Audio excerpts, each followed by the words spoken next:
historia es que yo hice ese máster, como bien ha dicho Alberto, de Psicología Clínica Legal y Forense. ¿Qué significa ese máster? Ese máster es todo lo que tenga que ver con algo relacionado con juicios, es decir, por ejemplo, custodia de los niños, quién se los queda, el padre exacto, la madre exacta, etc. Claro, uno de esos temas que pueden ir a juicio es el maltrato, es decir, la mujer que, por ejemplo, qué secuelas tiene de un maltrato, si esta persona tiene un perfil de agresor, etc.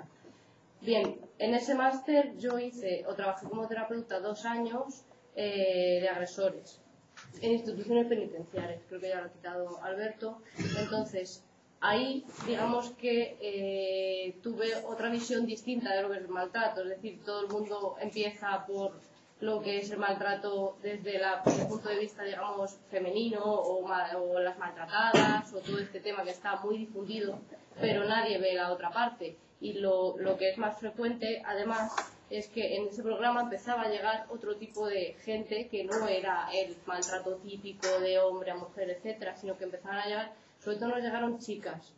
Chicos, yo creo que no nos llegaron parejas de chicos nunca, pero empezaron a llegar parejas de chicas que no sabían dónde meter, porque evidentemente el programa estaba orientado a dar atención a parejas heterosexuales de hombre a mujer, además, de mujer a hombre era impensable. Y, por ejemplo, yo en esos 2 años vi un caso.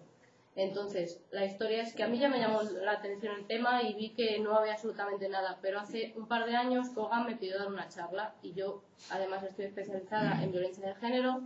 Pensé, pues voy a dar una charla de violencia entre parejas del mismo género. ¿Qué pasa? Que no encontré información, no encontré absolutamente nada. No había manuales en español, no había absolutamente nada en español. Había manuales en inglés, había manuales americanos, había programas americanos, pero en español absolutamente nada. Así que me puse a pedir manuales, a empezar a traducirlos, a empezar a preguntar a profesionales. Me fui a programa de atención a transexuales y homosexuales de la Comunidad de Madrid. Y a partir de ahí empecé a sacar, digamos, algo de información que no existía aquí. Entonces, lo primero que quería hacer es ver cómo yo he llegado hasta aquí y ver, pues eso, ese vacío que hay, que hasta ahora yo no he visto que se haya llenado. Se empieza a hablar del tema, en una asociación vasca se ha empezado a tratar más extensamente, ya empezaron a hacer panfletos, pero es un tema que todavía está muy parado y que no es absolutamente nada visible. Que existe, evidentemente existe, lo que pasa que no, por ahora no ha habido ninguna información, sobre todo en el territorio, ya no solo español, sino en lengua castellana, o sea, absolutamente nada.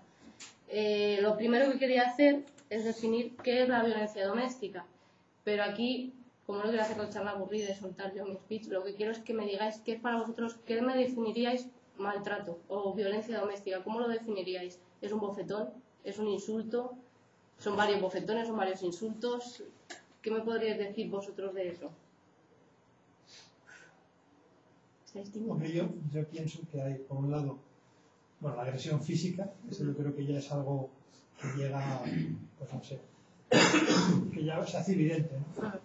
Creo que antes de la agresión física suele venir mucha agresión verbal e incluso puede no ser ni verbal. O sea, yo, por ejemplo, esta charla, una de las utilidades que a mí me parecía que tenía mayor es el hecho de que hay veces que es que no te das cuenta. Y cuando de pronto te das cuenta, estás ya metidísimo en una dinámica que no has sido consciente durante el proceso.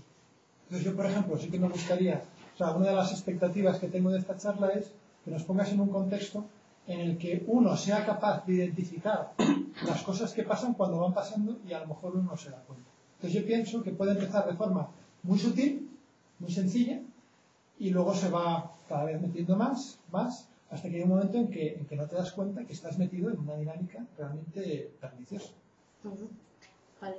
¿Alguna opinión más? ¿Alguien más que quiera opinar? Porque él ha dicho, por ejemplo, que va poco a poco hasta llegar a la agresión física. ¿Creéis que es necesario llegar a una agresión física? No, no necesariamente. O sea, mientras se violente la integridad psicológica o física de la persona, ya es violencia. Y lo que decía, yo creo que cuando se violenta la integridad psicológica es difícil detectarlo porque se hace de manera tan paulatina que... Vale. ¿Alguna A mí opinión me más? suena un poco también a la anulación, la falta de respeto de la dignidad del otro. Vale. Y a mí este tema, es decir, por por un familiar. Es decir, creo que la discriminación positiva hacia la mujer tiene su sentido, pero yo también conozco casos de violencia doméstica de mujeres hacia hombres y prácticamente no se tratan o siempre, ¿no?, se minimizan. Y por supuesto me resulta muy desconocido entre personas como parental, entonces parejas del mismo sexo. Pero creo que fundamentalmente es que poco a poco se va minando la dignidad del otro. Vale, ¿alguna opinión más tenéis por ahí? También lo que nos contaron ayer era que hay un trasfondo de educación por parte del hombre masculino en actitud hacia la mujer patriarcal, no patriarcal, pero sí machista, machismo. Cuando hay una educación desde pequeño a eso, se llega a algo más fuerte, como las agresiones. Vale, ¿alguna opinión más tenéis? Vale, en principio lo que se define como violencia doméstica, lo tengo ahí puesto, se refiere a agresiones físicas, psicológicas y sexuales que vulneran a la otra persona, es decir, que vulneran su libertad y que le hace algún tipo de daño. Evidentemente el objetivo es el control, es decir, es muy importante también lo que habéis dicho porque va paulatinamente, es decir, el control de una persona no se consigue de repente hoy te chillo, te grito y ya tengo todo tu control. Pero sí que voy haciendo pequeñas manipulaciones que van consiguiendo que a lo largo del tiempo quedes anulado, con lo cual me quedo con, entre comillas, tu control.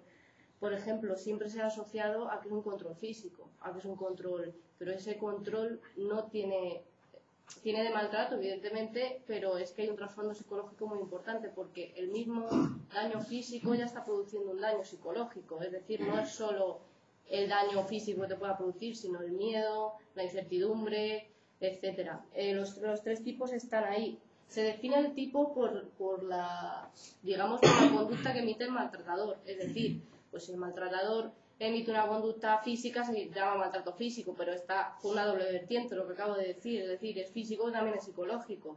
Por otro lado, el maltrato sexual se sobreentiende todo lo que tenga que ver con vulnerar la libertad de la otra persona, es decir, lo que es no consentido, que muchas veces también, digamos que se dice hasta dónde es consentido, hasta dónde no, en la ley digamos que se reduce mucho a una visión de la genitalia masculina, de penetración, la violación es eso y no es nada más, y no tienen absolutamente nada que ver. Cualquier agresión sexual es cualquier agresión que viole la libertad de la otra persona. Y por otro lado, el maltrato psicológico, a pesar de que cada vez que nos dicen, si nos dicen maltrato, lo primero que pensamos es un golpe, una patada o algo físico, el maltrato psicológico puede ser mucho peor que el maltrato físico, efectivamente. ¿Por qué? Maltrato psicológico, que es, yo creo, enfocado a lo que tú me has dicho, es decir, cómo se va instaurando la cadena de violencia. Pues primero, casi siempre suele ser algo psicológico, es decir, minar la autoestima de la otra persona para que acabe perdiendo el control de lo que está pasando. Entonces, lo primero se desvaloriza a la otra persona. Desvalorizar es etiquetarlo en un montón de conductas. Por ejemplo, lo típico maltrato, porque lo que estoy hablando ahora mismo es de maltrato, digamos, que se ha estudiado ampliamente, maltrato de género, entre comillas, que todo esto se da en el maltrato intragénero, pero es lo que se ha estudiado. Por ejemplo, típico ejemplo de la mujer que no le echa sal a la comida, entonces llega el marido y le pega o le insulta o la veja, etcétera. ¿Qué pasa ahí? Que no es echado sal a la comida, no es has cometido un error, es que eres tonta, es que eres inútil, es decir, no es una conducta, sino que te etiqueto en algo de lo que no te puedes zafar. Es decir, por ejemplo, has hablado con la vecina y te has olvidado de pedirle no sé qué que necesitamos para la casa. Es que eres una inútil. No es que, te has olvidado de esto. No, eres inútil. Entonces, eso va minando. La hostilidad para mí es más una actitud. Es decir, una actitud de ira todo el rato. Es decir, de repente estoy bien y de repente cualquier pequeña cosa me dispara a que vaya a decirte algo, a que actúe agresivamente contra ti. La indiferencia, esa es la más difícil de detectar, porque dentro del maltrato psicológico, ¿cómo demuestro yo que alguien que no me está haciendo caso me está maltratando? Pero claro, si alguien no me hace caso, el mensaje que hay detrás es no me importas, no sirves para nada, no sirve lo que tú me digas, tus opiniones no me importan, me resbalan. Entonces, dentro de las agresiones se le llama agresión pasiva, porque no hago una agresión directa, no hago una agresión activa, no voy y te insulto, no voy y te pego, sino que te ignoro, directamente te ignoro, con lo que consigo que tú te vuelvas loco o loca y al final ves la imagen de perturbado tú, no yo. Entonces, he sacado aquí una cita de un libro que a mí me gusta mucho, que es: el que rechaza el diálogo viene a decir, sin decirlo directamente, que el otro no le interesa, que no existe. La víctima intenta comprender qué habré hecho. Entonces, aquí además se da otra cosa, que la víctima, cuando no tiene a alguien contra quien luchar, porque no puedes luchar, porque no te están haciendo ni caso, se culpa. Y dice, ¿qué he hecho yo para que esta persona de repente no me haga caso, para que sea enfadado, para que me trate así? Entonces, eso es muy importante, porque muchas veces es lo que no permite a la víctima entender, porque si no le das una respuesta, si no le dices lo que te está pasando, la víctima se queda indefensa. Por otro lado, la escalada de violencia, a ver, la tenemos aquí. La primera fase, y esto es muy importante porque va muy enlazado con lo que ha dicho Alberto, es decir, la primera fase es, digamos, una etapa donde la pareja está tensa, pero todavía no ha pasado nada grave, es decir, pues empiezan las pequeñas agresiones, los pequeños insultos, el pequeño es que es inútil, es que esto no lo haces bien, es que esto podrías hacerlo de otra manera, empieza a culpar a la otra persona, es que es tu culpa que yo me ponga así, es que no sé qué. Entonces, la víctima puede buscar excusas, puede decir, es que ha tenido un mal día en el trabajo, es que claro, tuvo una infancia muy dura y es la que sabe manejar sus emociones, es que, etcétera, etcétera. Va justificando hasta que llega la explosión o el incidente agudo, es decir, donde ya el agresor va acumulando tensión y llega un momento donde explota. ¿Qué pasa? Que aquí normalmente suelen acabar en urgencias y sí que suele producirse un fenómeno físico de agresión donde ya la pareja, digamos, lo ve claro, pero está tan incrédula que no puede creérselo, porque claro, también, entre comillas, se culpa, porque dice, esta es la pareja que yo he elegido y me ha hecho esto. Entonces, ¿qué mal he elegido yo? ¿Qué habré hecho yo para merecer esto? Y además es una etapa muy corta, es decir, lo pongo ahí de 2 a 24 horas, es decir, puedo tener una explosión de agresión, pero no voy a estar 3 días con una explosión de agresión porque al final pues, probablemente la otra persona huya o se vea en una fase tal. ¿Qué pasa? Que inmediatamente después pasa la luna de miel. Promesas de cambio, me comporto románticamente, lo siento, no quería hacerte esto, no quería... hay veces que cuando ya el maltrato es muy continuado y la víctima ya está completamente anulada, lo que ocurre es que la fase 3 ni siquiera se da. O sea, porque no me hace falta prometerte que te quedes conmigo para que te quedes conmigo porque ya sé que te vas a quedar. Entonces, sí. En la primera diapositiva que has puesto, pone que depende de la cantidad de tiempo o de la cantidad de veces que se produzca, puede ser maltrato o no. Pero es una pregunta. Cuando una persona la están haciendo una serie de cosas, por ejemplo, llega un marido de trabajar y la mujer le reprocha, y le vuelve a reprochar, y de los reproches pasa al insulto, y del insulto a la agresión física, por ejemplo. Esto es un caso real que te estoy comentando. Y el marido lo que hace es, me encierro en la habitación, saco una lista que tengo en el bolsillo y leo. Bueno, ella está nerviosa, pobrecilla, tengo que atenderla más, pese a todo la quiero, tengo que estar con ella la quiero, y esto pasa sucesivamente. Es decir, depende de lo que uno aguante, se puede considerar maltrato o no, o en cualquiera de los casos va a ser maltrato. Vale, para considerar maltrato, lo que sobre todo se busca, es decir, o se define así, es que maltrato doméstico se define como que una persona quede, digamos, anulada al control de la otra persona. Es decir, puede ser ese control muy rápido porque a lo mejor la víctima tenga menos autoestima o tenga ya un historial de abusos o tenga ya... Porque el perfil de la víctima es justo el que voy a dar ahora. Pero depende de ese perfil cuánto tiempo tarda en instaurarse el maltrato. Pero es simplemente que tener el control de la víctima, es decir, a lo mejor con 2 insultos y 3 reproches, ya le veo las orejas al lobo, entonces decido ser sumisa o sumiso y callarme a todo. Es decir, cuando uno tiene el control de la otra parte es cuando se le llama maltrato. Por eso preguntaba, ¿pensáis que un bofetón es maltrato? Pues si la otra parte se defiende, huye o hace otra cosa distinta, no. Es decir, alguien va por la calle y de repente hay una pelea o llega un loco y te pega un puñetazo y eso es violencia, pero no es maltrato. Es decir, es una agresión, es una conducta agresiva. Pero claro, no es lo mismo conducta agresiva que maltrato, que se supone que es algo instaurado en el tiempo y tiene que estar suficiente tiempo para que la persona consiga el control de esa. Tú me dices que se llega a casa una y otra vez todos los días, con lo cual todos los días esa persona va reforzando su papel de víctima y la otra persona el papel de agresor. Entonces, ahí sí que es clarísimo un caso de maltrato.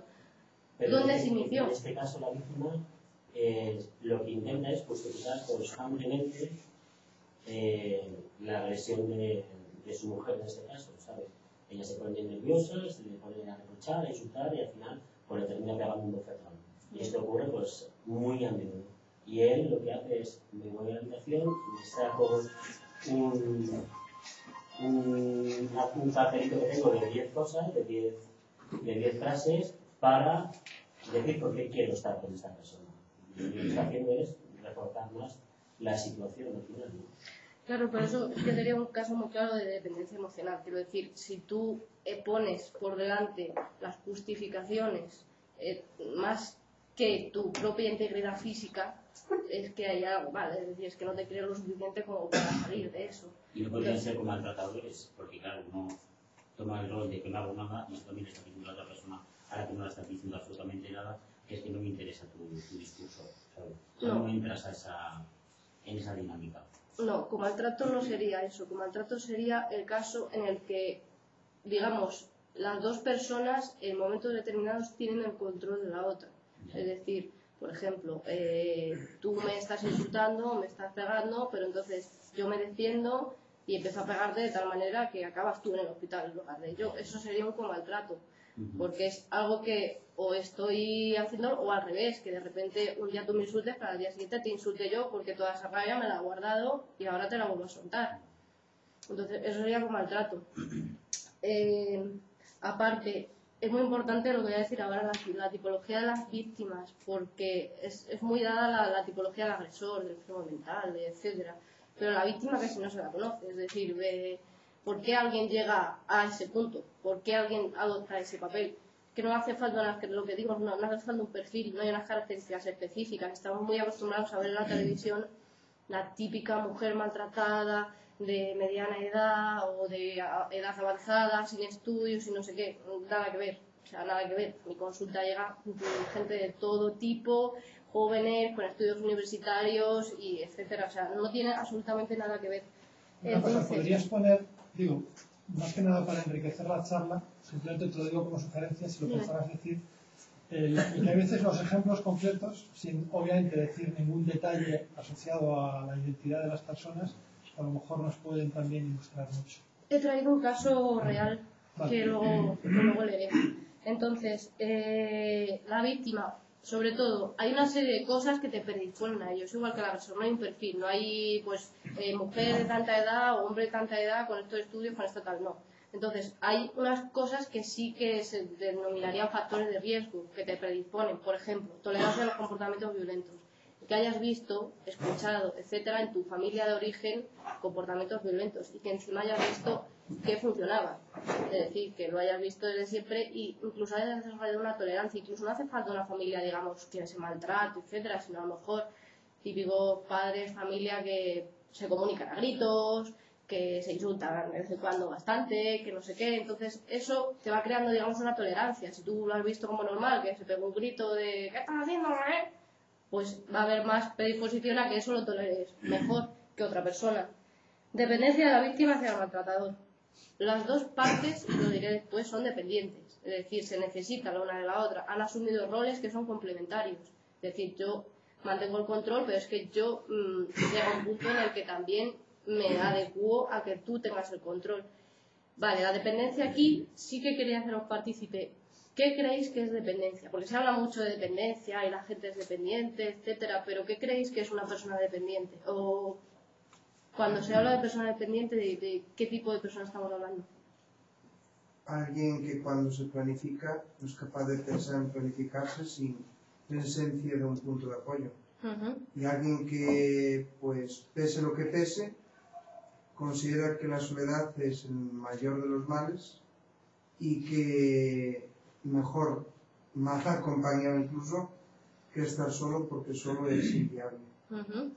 Y porque no tiene autoestima, no tanto que no tenga autoestima para hacer cosas, sino que no se sienta realizado si no está acompañado para hacer cosas. Vale, ¿alguna opinión más? ¿Veis?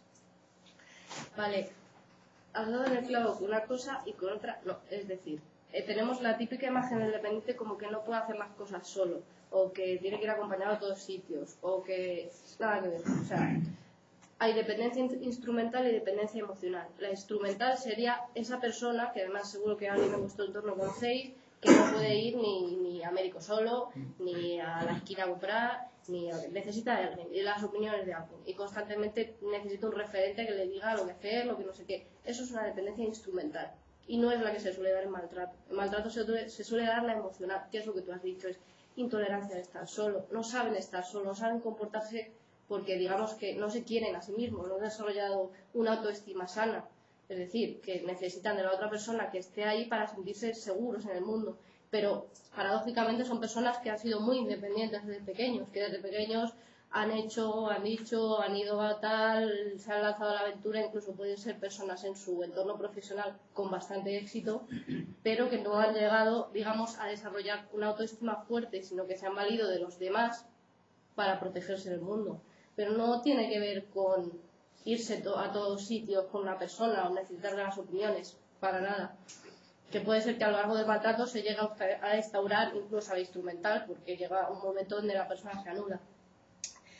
¿Qué pasa? Que en el maltrato, como estoy hablando de maltrato, digamos, de género tradicional, el papel de la mujer esto lo ha reforzado, porque ha sido siempre, digamos, la que se ha encargado de la esfera emocional. El hombre ha sido el que se ha encargado de la esfera, digamos, de salir, de la esfera pública, de trabajar, de proveer, pero la mujer ha sido la que se ha encargado de la casa, de mantener las relaciones emocionales entre los hijos, entre el padre, entre ellos. Entonces, sí, imagínate que ella rompe esas relaciones de la familia, se la vería como quien ha roto la familia. Entre comillas, en una sociedad se ve como más responsable la mujer, mientras que el hombre, pues no, se ha hartado, se ha cansado o ha tenido otro tipo, se le da otro tipo de justificación. El aislamiento social, es decir, la víctima al final se aísla socialmente, primero por el propio control que está ejerciendo el agresor, pero segundo también porque le da mucha vergüenza, es decir, admitir, a mí me ha pasado esto o yo he pasado por esto, es algo terrible, es decir, ¿quién de repente va a decirle a alguien que la ha conocido toda la vida y además si es una persona independiente, no sé qué, que no esperarían eso de ti, decir que estás pasando por esto? El miedo a represalias. Al final el miedo a represalias lo que se convierte es en una cosa que los psicólogos llamamos indefensión aprendida. Es decir, la indefensión aprendida, me remonto, o sea, son unos experimentos que hizo un señor llamado Seligman en los años 60, cogió 2 perros, los metió en jaulas y dijo, vamos a darle unas descargas, uno la puede parar con una palanca y otro no. Entonces, ¿qué ocurre? Que el perro que la puede parar desde el primer momento para la descarga, aprende que dándole a esa palanca se para. El otro perro no se la pone desde el principio y después se la pone. ¿Qué ocurre? Que ese perro nunca le da la palanca porque ha aprendido que ya no puede hacer nada. Entonces, digamos que es uno de los fenómenos que se da en esto. Es decir, aprendes que ya no puedes hacer nada, a pesar de que sí que puedes hacer algo. Pero aprendes a meterte en esa dinámica y al final no ves que realmente hay una salida, es todo lo que conoces. ¿Qué más? El ciclo de la violencia tiene un desarrollo lento y ascendente, es lo que decía Alberto. Cuanto más se cronifique el maltrato, más difícil es salir de él, porque más me acostumbro a la situación y más difícil veo salir de él. ¿Qué más? El estado psicológico en el que se encuentra la víctima. Si es asertiva, si tiene muchos amigos, si está muy respaldada, si en ese momento tiene recursos económicos para salir del domicilio, si no los tiene, si es mantenido por la otra persona. Es decir, todo eso influye a la hora de salir. La creencia de que el agresor cambiará. Esto yo creo que lo he visto en absolutamente todas las víctimas, de todas las razas, condiciones, etcétera. Es decir, si no creo que esa persona cambia, salgo de la relación porque evidentemente ya no me compensa. Pero las promesas, el no volveré a hacerlo, el etcétera, van diciendo, venga, que sí, que ha tenido, y volvemos a la justificación, ha tenido un mal día, es que claro, el de pequeño también le pegaban, aprendió esto, o es que de repente se ha pasado con el alcohol, etcétera. La creencia de la víctima es que debe potenciar su conducta con los aspectos positivos de su pareja. Esto es una cosa que me llama la atención porque, entre comillas, lo hacemos todos. Es decir, la creencia de que debo potenciar los aspectos positivos de mi pareja. ¿Quién no ha oído lo de he conseguido que mi pareja se ponga de dieta y vaya al gimnasio? O he conseguido que mi pareja deje de fumar. O he conseguido... Y es una cosa que parece que nos hacemos responsables de la conducta del otro. Pues qué bien, le he motivado. Pero yo no he conseguido absolutamente nada, lo estará consiguiendo esa persona. Entonces nos hacemos responsables de una cosa que no es nuestra. Además, los mitos femeninos, es decir, lo que he dicho antes, la mujer como que mantiene la relación, como que la hace más viva. Entonces, esa creencia de que puedo y debo cambiar a mi pareja, además de que debo. O sea, de que va a ser mejor persona si yo hago no sé qué. Entonces, digamos que las víctimas tienen eso muy presente. Si yo esta vez no hago esta cosa, a lo mejor consigo que mi pareja no sea agresiva. Si yo le potencio no sé qué, conseguiré que mi pareja cambie. Entonces se hace responsable de las conductas que está llevando a cabo su pareja, cuando no es la responsable en ese caso. Culpable, que además es una palabra bastante fuerte. ¿Qué pasa? Que la víctima deja de tener conductas autónomas y saludables, es decir, deja de tener vida, deja de tener amigos, deja de tener absolutamente todo. Además, cualquier conducta saludable que haga, que es irse con sus amigos o ver a su familia, el agresor se lo va a penalizar, es decir, va a agredirla que cuando venga porque eso le va a enfadar. ¿Qué pasa? Que cada vez que hago una conducta sana, encima me lo penalizan, pues no las hago. O sea, dejo absolutamente de hacerlas. Que es lo siguiente, cuando intenta romper con el abuso, cuando sobre todo el mayor riesgo de maltrato es cuando la persona abandona la relación o decide abandonarla o hace un intento de abandonarla, ahí la otra persona, como también es dependiente, ve que la van a dejar y entra en cólera, o todo lo contrario, o entra en halagos, en tal, pero al final entrará en cólera si ve que esa persona escapa de su control, porque lo que siempre ha conseguido es el control de la otra. Y por último, la decisión de la separación de la víctima dependerá de la evaluación subjetiva de los costes y beneficios, es decir, si yo evalúo que me merece la pena o no me merece la pena. Por eso hay muchas veces que se necesita un evento como muy, muy agresivo, una paliza brutal, que los hijos lo vean, algo para que esa persona se dé cuenta, digamos, despierte y diga, no estoy dispuesta a pasar por esto. Las consecuencias psicológicas que se ven más en consulta son ansiedad, depresión, aislamiento social, trastornos somáticos, eso es que somatiza las cosas, es decir, que se pone mala, que está constantemente enferma, que tiene trastornos sexuales. El trastorno de estrés postraumático, digamos que también se ve mucho, pero con ligeros matices. Por ejemplo, la víctima está muy hipervigilante a lo que ocurre a su alrededor, está en alerta en un estado en el que una persona, entre comillas, sin ese trastorno no estaría, está continuamente pensando que le va a pasar algo malo, revive los episodios con sueños, con pesadillas, con imágenes, con flashes, etc. Y aparte tiene otras características peculiares, es decir, llega a desarrollar incluso agorafobia, no puede salir porque piensa que se lo va a encontrar, se encierra en casa con miedo, etc. Entonces, ¿qué pasa? Que cuando termina el maltrato no es que termine esas secuelas, es decir, que esa persona queda mal. De hecho, he puesto en estadística más de un tercio de las víctimas acuden después a terapia psicológica. Porque claro, además, acudir durante es una cosa que no le haría ni gracia al agresor, que encima esté buscando ayuda para lo que te está pasando. Entonces, ahora lo que quiero plantear es una pregunta. ¿El agresor qué es? ¿Un enfermo mental? ¿Es una persona normal? ¿Es una persona...? ¿Qué pensáis?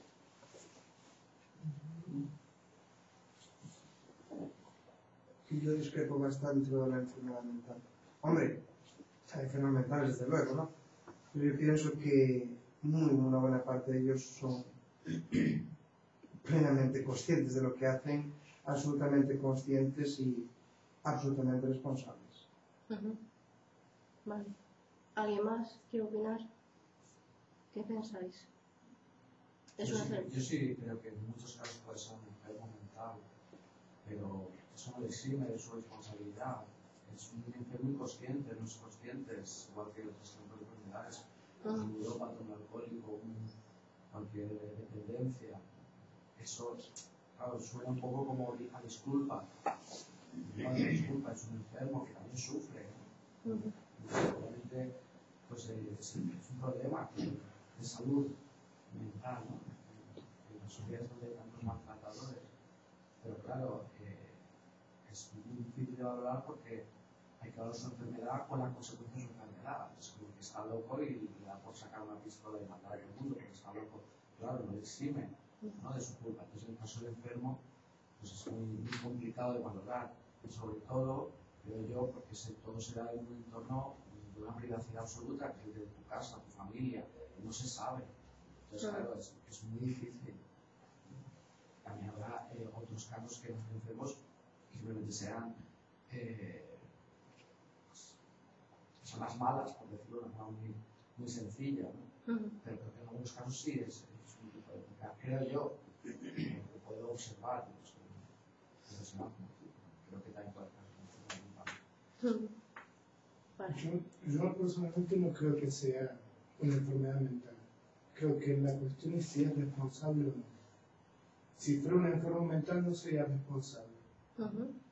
Y a veces, bueno, yo vengo de Navarra de una relación de 2 años donde los últimos 6 hubo un maltrato. Y estaba leyendo y me veía reflejado hasta el día de hoy. Y a pesar de que quise justificarlo y aún hoy sigo teniendo sueños intentando justificar alguna que otra cosa, siempre lo considero responsable.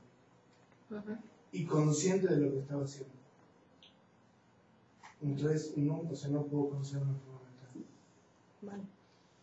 Yo también diría que el agresor es una persona que se siente desgraciada, que se compensa con esa agresividad diciendo soy superior y domino a la otra persona, pero en el fondo es una persona que se siente también con complejo de inferioridad, con complejo de que no es feliz y que busca de alguna forma, pues ya que no puedo ser feliz, pues voy a hacer la mala leche.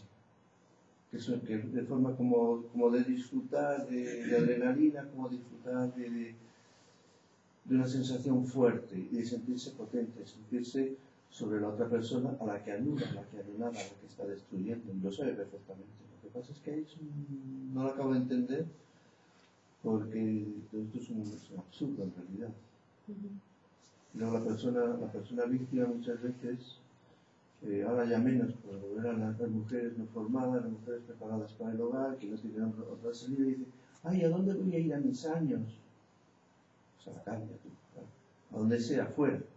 Pero claro, ¿y de qué voy a comer? ¿Y qué va a ser de los niños? ¿Y de la casita? Y tal, esa especie no sé la palabra que, pero me entendéis muy bien, ¿no? Que ya no tiene recursos para defenderse, pero tampoco tiene recursos para vivir su propia vida, para mantenerse ella sola, por ejemplo.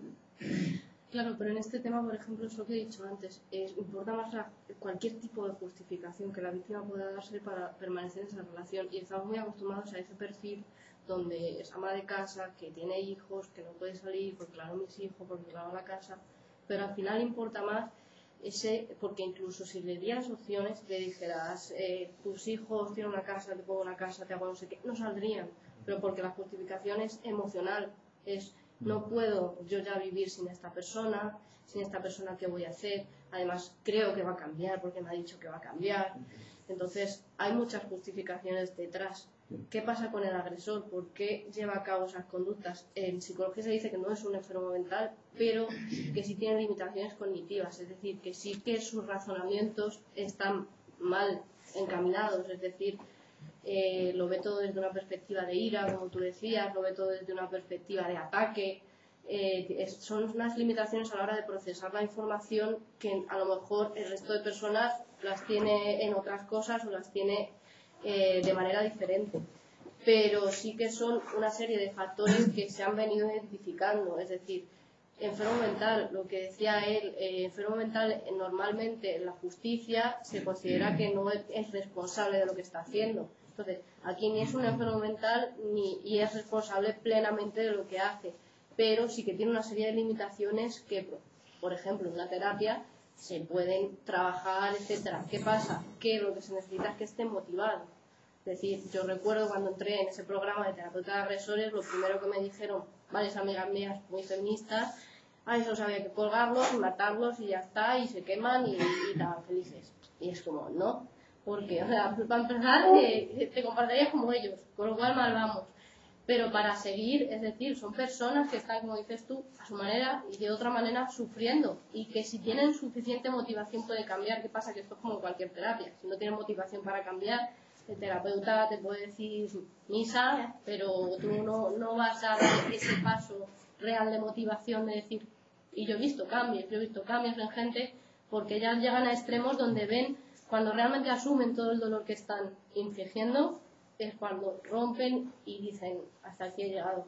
Pero claro, es muy difícil aceptarlo y asumirlo, porque como tú dices, tienen muy baja autoestima. Entonces, más que enfermo mental, porque puede tener como consecuencia que no es responsable de sus actos y un trastorno psicológico. Sería unas limitaciones... Que lleva además actos delictivos con responsabilidad penal. Sí, hombre, evidentemente la responsabilidad en el terreno penal son responsables plenamente, o sea, se ha de tener, digamos, no se puede dar un atenuante. Por ejemplo, se suele utilizar mucho como atenuante, es que iba borracho, es que no sé qué, a mí me parece una barrabasada, es decir, ibas borracho, pero a lo mejor te has emborrachado para cometerlo, o sea, ese trasfondo que no se ve tanto. Pero claro, tiene limitaciones a la hora de ver la información, de asumir las cosas. Como decía él, y él ha dado en el clavo, la autoestima es un punto muy fuerte. Le pasa lo mismo que a la víctima, pero al contrario. Tiene que mantener la relación a toda costa, porque si no se hunde, pero la mantiene de una manera agresiva. La mantiene para sentirse poderoso con ese control sobre la otra persona. Entonces, al igual que la víctima, se dice que hay una tolerancia a los comportamientos violentos, que a lo mejor lo ha visto en la infancia.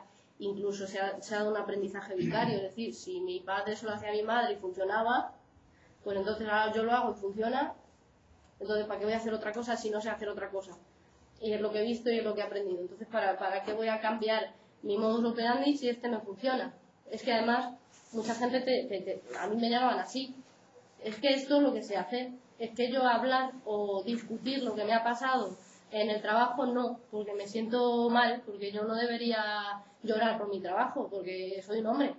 Entonces, claro, ahí es donde entramos en hasta qué punto son responsables o no son responsables. Pues sí, son plenamente responsables. Por otro lado, tienen problemas en el control de la ira y de los impulsos, es decir, son personas que nunca saben, además, están tranquilas y no saben cuándo van a saltar.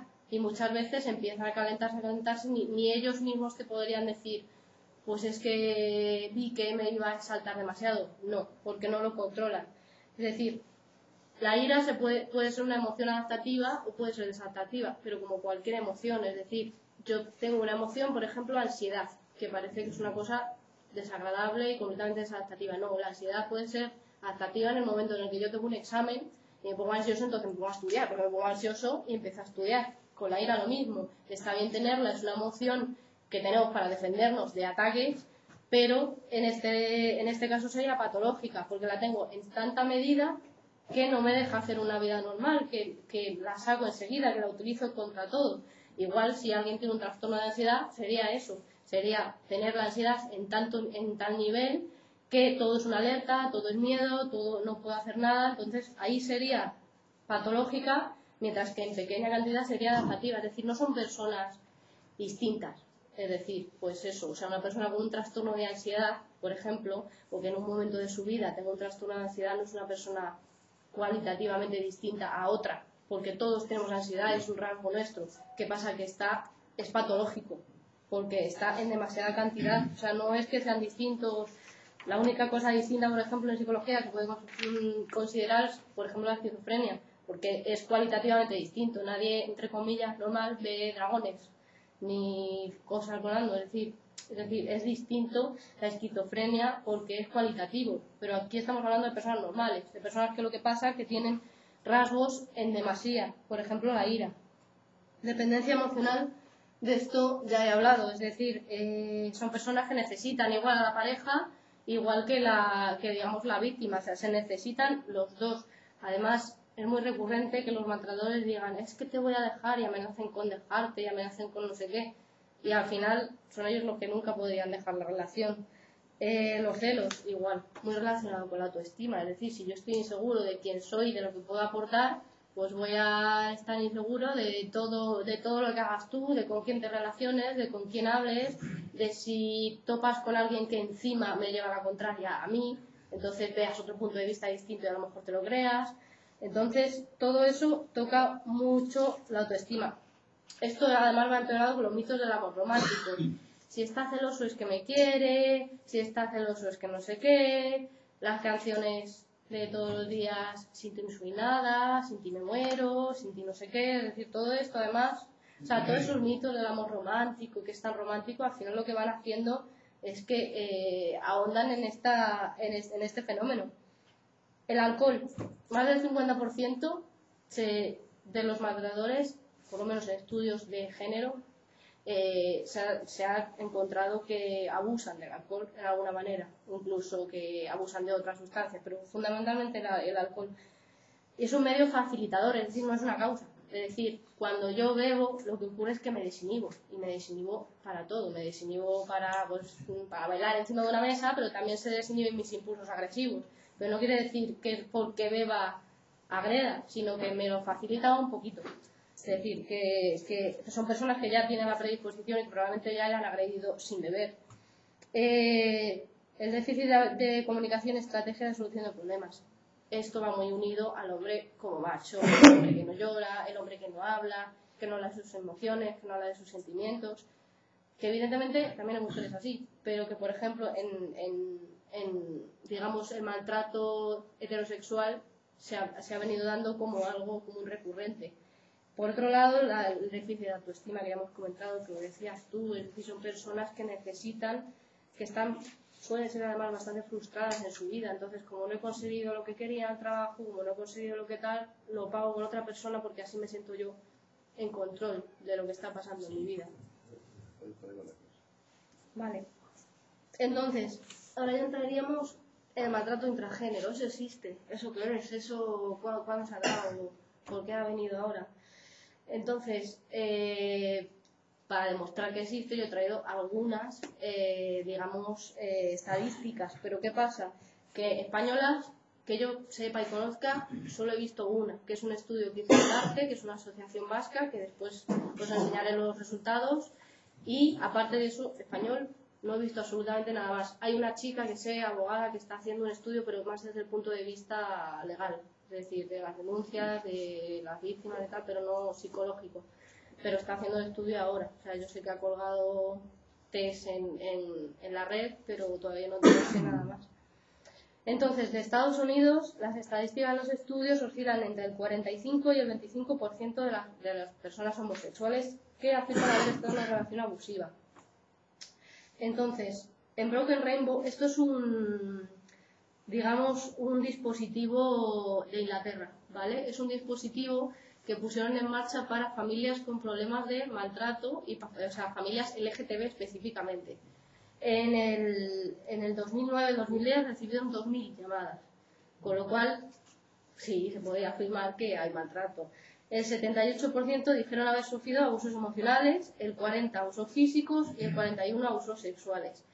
¿Qué es lo llamativo de todo esto? Que el 62% no lo definían como violencia doméstica. Lo definían como me ha pegado un futón, o me ha insultado un poco, o me ha dicho no sé qué, pero no se veían a ellos mismos como una víctima, ni como un agresor, ni como, o sea, no se veían que encajaran en esos roles.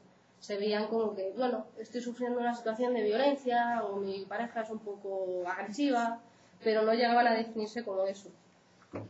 Entonces, el único estudio español que yo he podido ver es el estudio del Arte. ¿Qué pasa? Que es un estudio que hicieron en la web.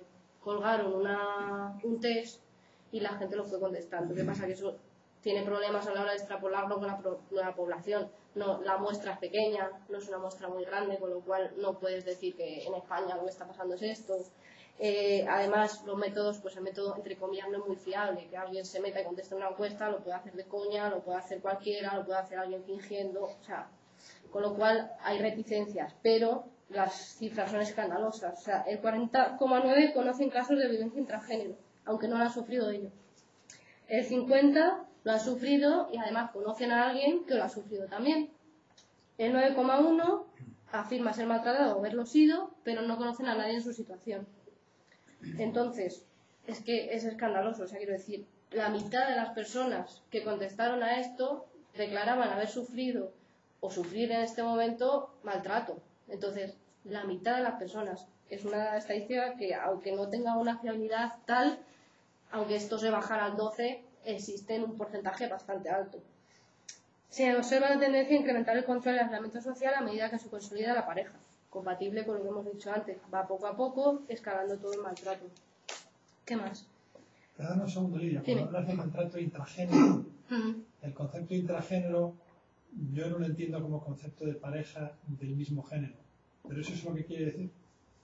Sí. Vale, pues es que yo no lo había entendido así. Vale, sí, lo iba a definir ahora después, pero sí, el maltrato intragénero se refiere a parejas del mismo sexo o género que pues se inician una relación, sí, que inician una relación violenta. Entonces, en este estudio se salió también que las mujeres y personas de mayor edad sufrían maltrato en parejas estables, mientras que los hombres y los jóvenes en parejas ocasionales. La situación se podía prolongar de 1 a 4 años en el 38% de los casos, y la violencia física aparece ocasionalmente, mientras que la psicológica se da con frecuencia diaria o casi diaria. Eso es a lo que me refiero, por ejemplo, cuando se habla de violencia pensamos en el maltrato físico. Y sin embargo, el maltrato físico, por ejemplo, este estudio nos dice que pasa de vez en cuando, pero la diaria y la que realmente mina a la persona es la psicológica. La gente en esta situación busca apoyos como la familia o las amistades incluso antes, y que la decisión generalizada más dada por todas estas parejas es romper la pareja y terminar con ella. El 9,2% han emprendido acciones legales contra su pareja y el 13,3% ha acudido a alguna asociación, y suelen ser personas de 40 años ligadas a un matrimonio. ¿Qué pasa con esto? Que si en tan pequeño porcentaje, o sea, si del 50%, luego solo un 9,2% empieza acciones legales o un 12% va a asociaciones, es que ni las propias asociaciones ven el fenómeno. Es decir, les llegan muy poquitos casos. Porque ¿qué pasa? Lo que este estudio dice es que la gente lo prefiere resolver yendo a un psicólogo privado, hablándolo con sus amigos y rompiendo la pareja. Con lo cual, los recursos que podrían estar un poco más enfocados a ellos, aunque no lo hay enfocado a este tema, no llegan. O sea, no saben decirte. Yo cuando fui a la asociación al programa de atención a transexuales y homosexuales de la Comunidad de Madrid, no sabían decirme porcentajes, no sabían decirme si se daban en mucho término o no. Entonces, si no se acuden, no es visible. El fenómeno existe, está ahí, muy bonito, pero no se sabe cuánto puede ser si se estudiara realmente de una manera científica. Entonces, me ha dicho antes Alberto que pusiera un caso.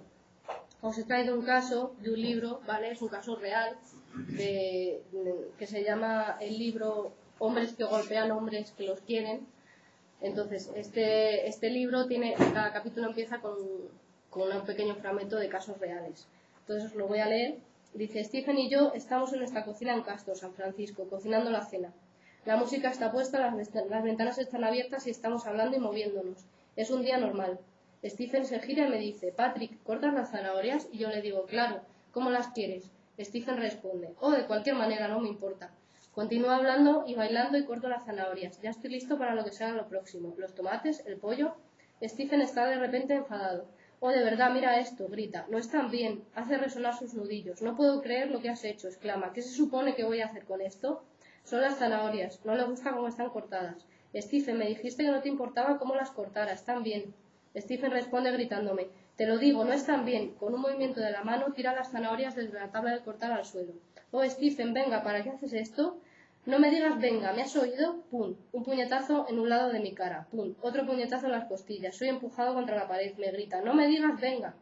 Le grito: quítate de encima, hijo de puta. Le empujo, lívido. Me golpea en la cabeza, en la cara, en el pecho. Me lanza contra el muro otra vez. Huyo de la habitación aterrorizado, enfadado, en shock. ¿Qué he hecho? ¿Por qué me ha pasado esto? ¿Qué he hecho mal? Corro a la habitación.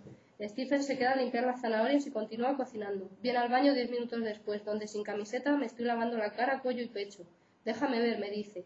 Gentilmente me coge la barbilla y me gira la cara hacia él. Observa mi labio partido y algunas marcas de mi cuello y mi pecho. Todavía estoy temblando. Comienzo a llorar. Stephen dice, oh cariño, ¿cómo te he podido hacer esto? Te quiero muchísimo, ven aquí. Y me abraza y balancea mientras lloro. Tienes que ayudarme, Patrick, no me gusta pegarte. ¿Opináis que esto es distinto al maltrato heterosexual? No. Vale, entonces, quiero decir, hasta ahora no se ha tratado, no se ha visto, pero la violencia intragénero es aquella que se produce entre parejas del mismo sexo, del mismo género, pero la dinámica es la misma, es decir, la dinámica a la hora de producirse es absolutamente la misma. ¿Qué pasa?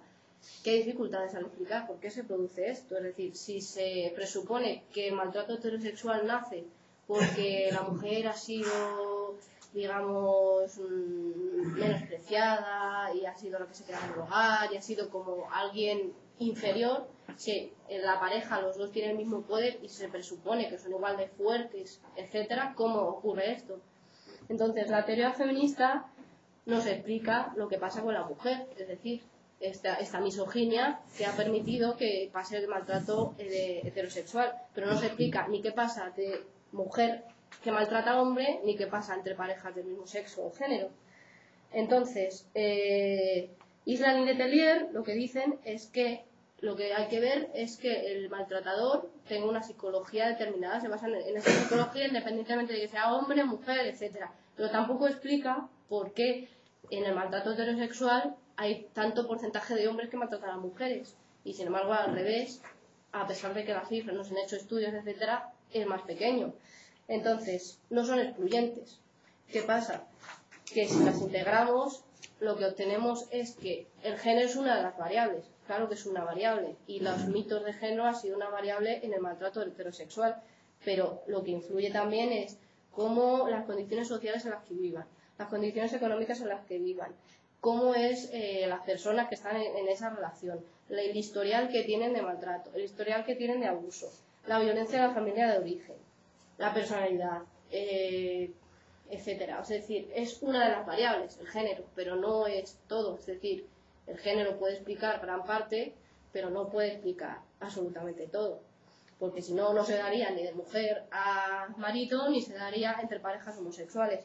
Entonces, en común, por ejemplo, que tienen el maltrato heterosexual y homosexual, que hay una teoría que dice que para que alguien abuse de otro o le maltrate, tiene que aprender a abusar y abusar sobre una persona con la que se puede salir con la suya. Es decir, que lo hago sobre una persona en la que no voy a tener consecuencias ni legales, ni de la familia, etcétera. ¿Qué pasa? Que en el maltrato heterosexual antes se daba porque la mujer estaba por debajo, era inferior, y ahora en el maltrato homosexual, pues igual imaginaros que alguien va a pedir ayuda a la policía y le dice que ha pegado a su novio, o una chica que le ha pegado a su novia.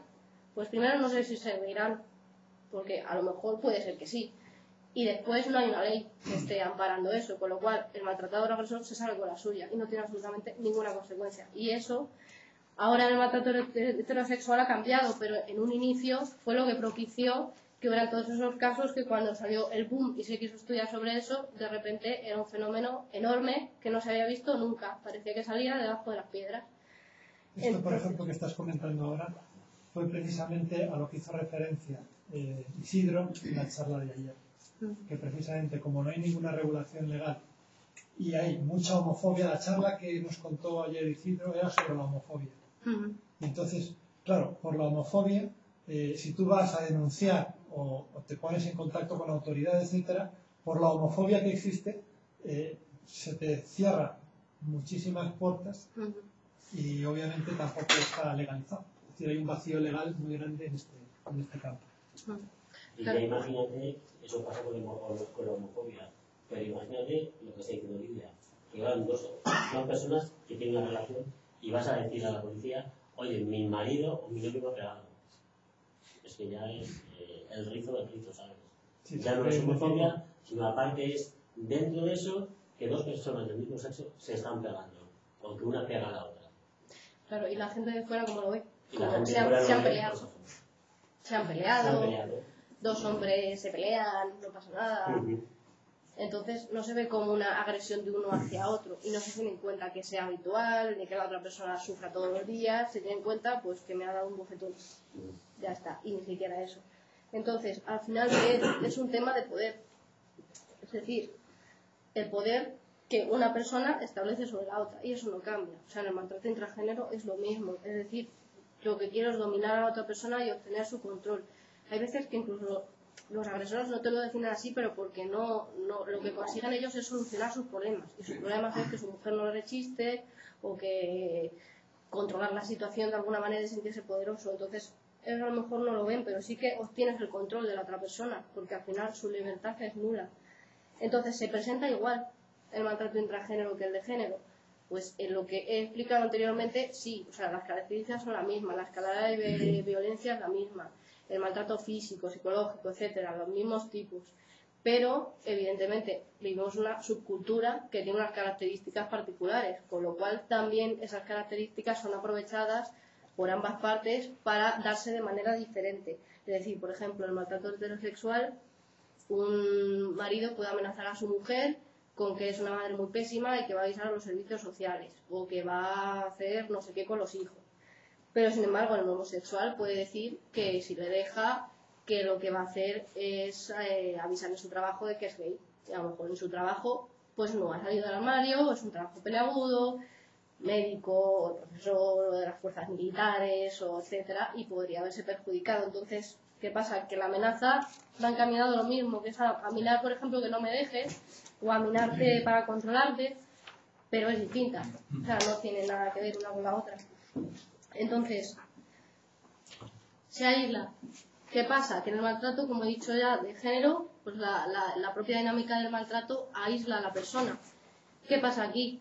Que es que la persona, si, como hemos visto, la homofobia, ya aísla de por sí. Si estás en un entorno rural, que no conoces a nadie más que sea homosexual, etcétera, aíslas a la persona mucho más. Es decir, si no conoces a nadie, si has salido del armario con tu familia, todavía. Si no has salido del armario con tu familia, estás más aislado. ¿Cómo se lo vas a contar?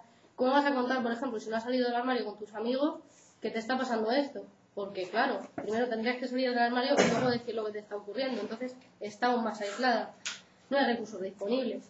O sea, está aislada en un sentido social, pero está aislada en un sentido ya legislativo. Es decir, no hay refugios de hombres maltratados, no hay refugios de mujeres lesbianas, etcétera. Entonces, no hay absolutamente nada. Es decir, se da un aislamiento, pero aquí las frases como quién te va a querer, o quién te va a creer, o quién no sé qué, tiene un peso distinto. Porque claro, o sea, ¿quién te va a creer si un policía no te va a creer cuando vayas a hacer la denuncia? Por otro lado, te culpo. ¿Qué es lo que decíamos antes? Te culpo de que es que lo que he leído de... ¿Cómo era la frase? No quiero pegarte porque me haces esto. Es decir, tú me haces que yo te pegue. Pero aquí en este caso incluso se puede decir quién va a querer a un maricón o quién va a creer esto es ser lesbiana, esto es lo que pasa, entonces esto es tu culpa.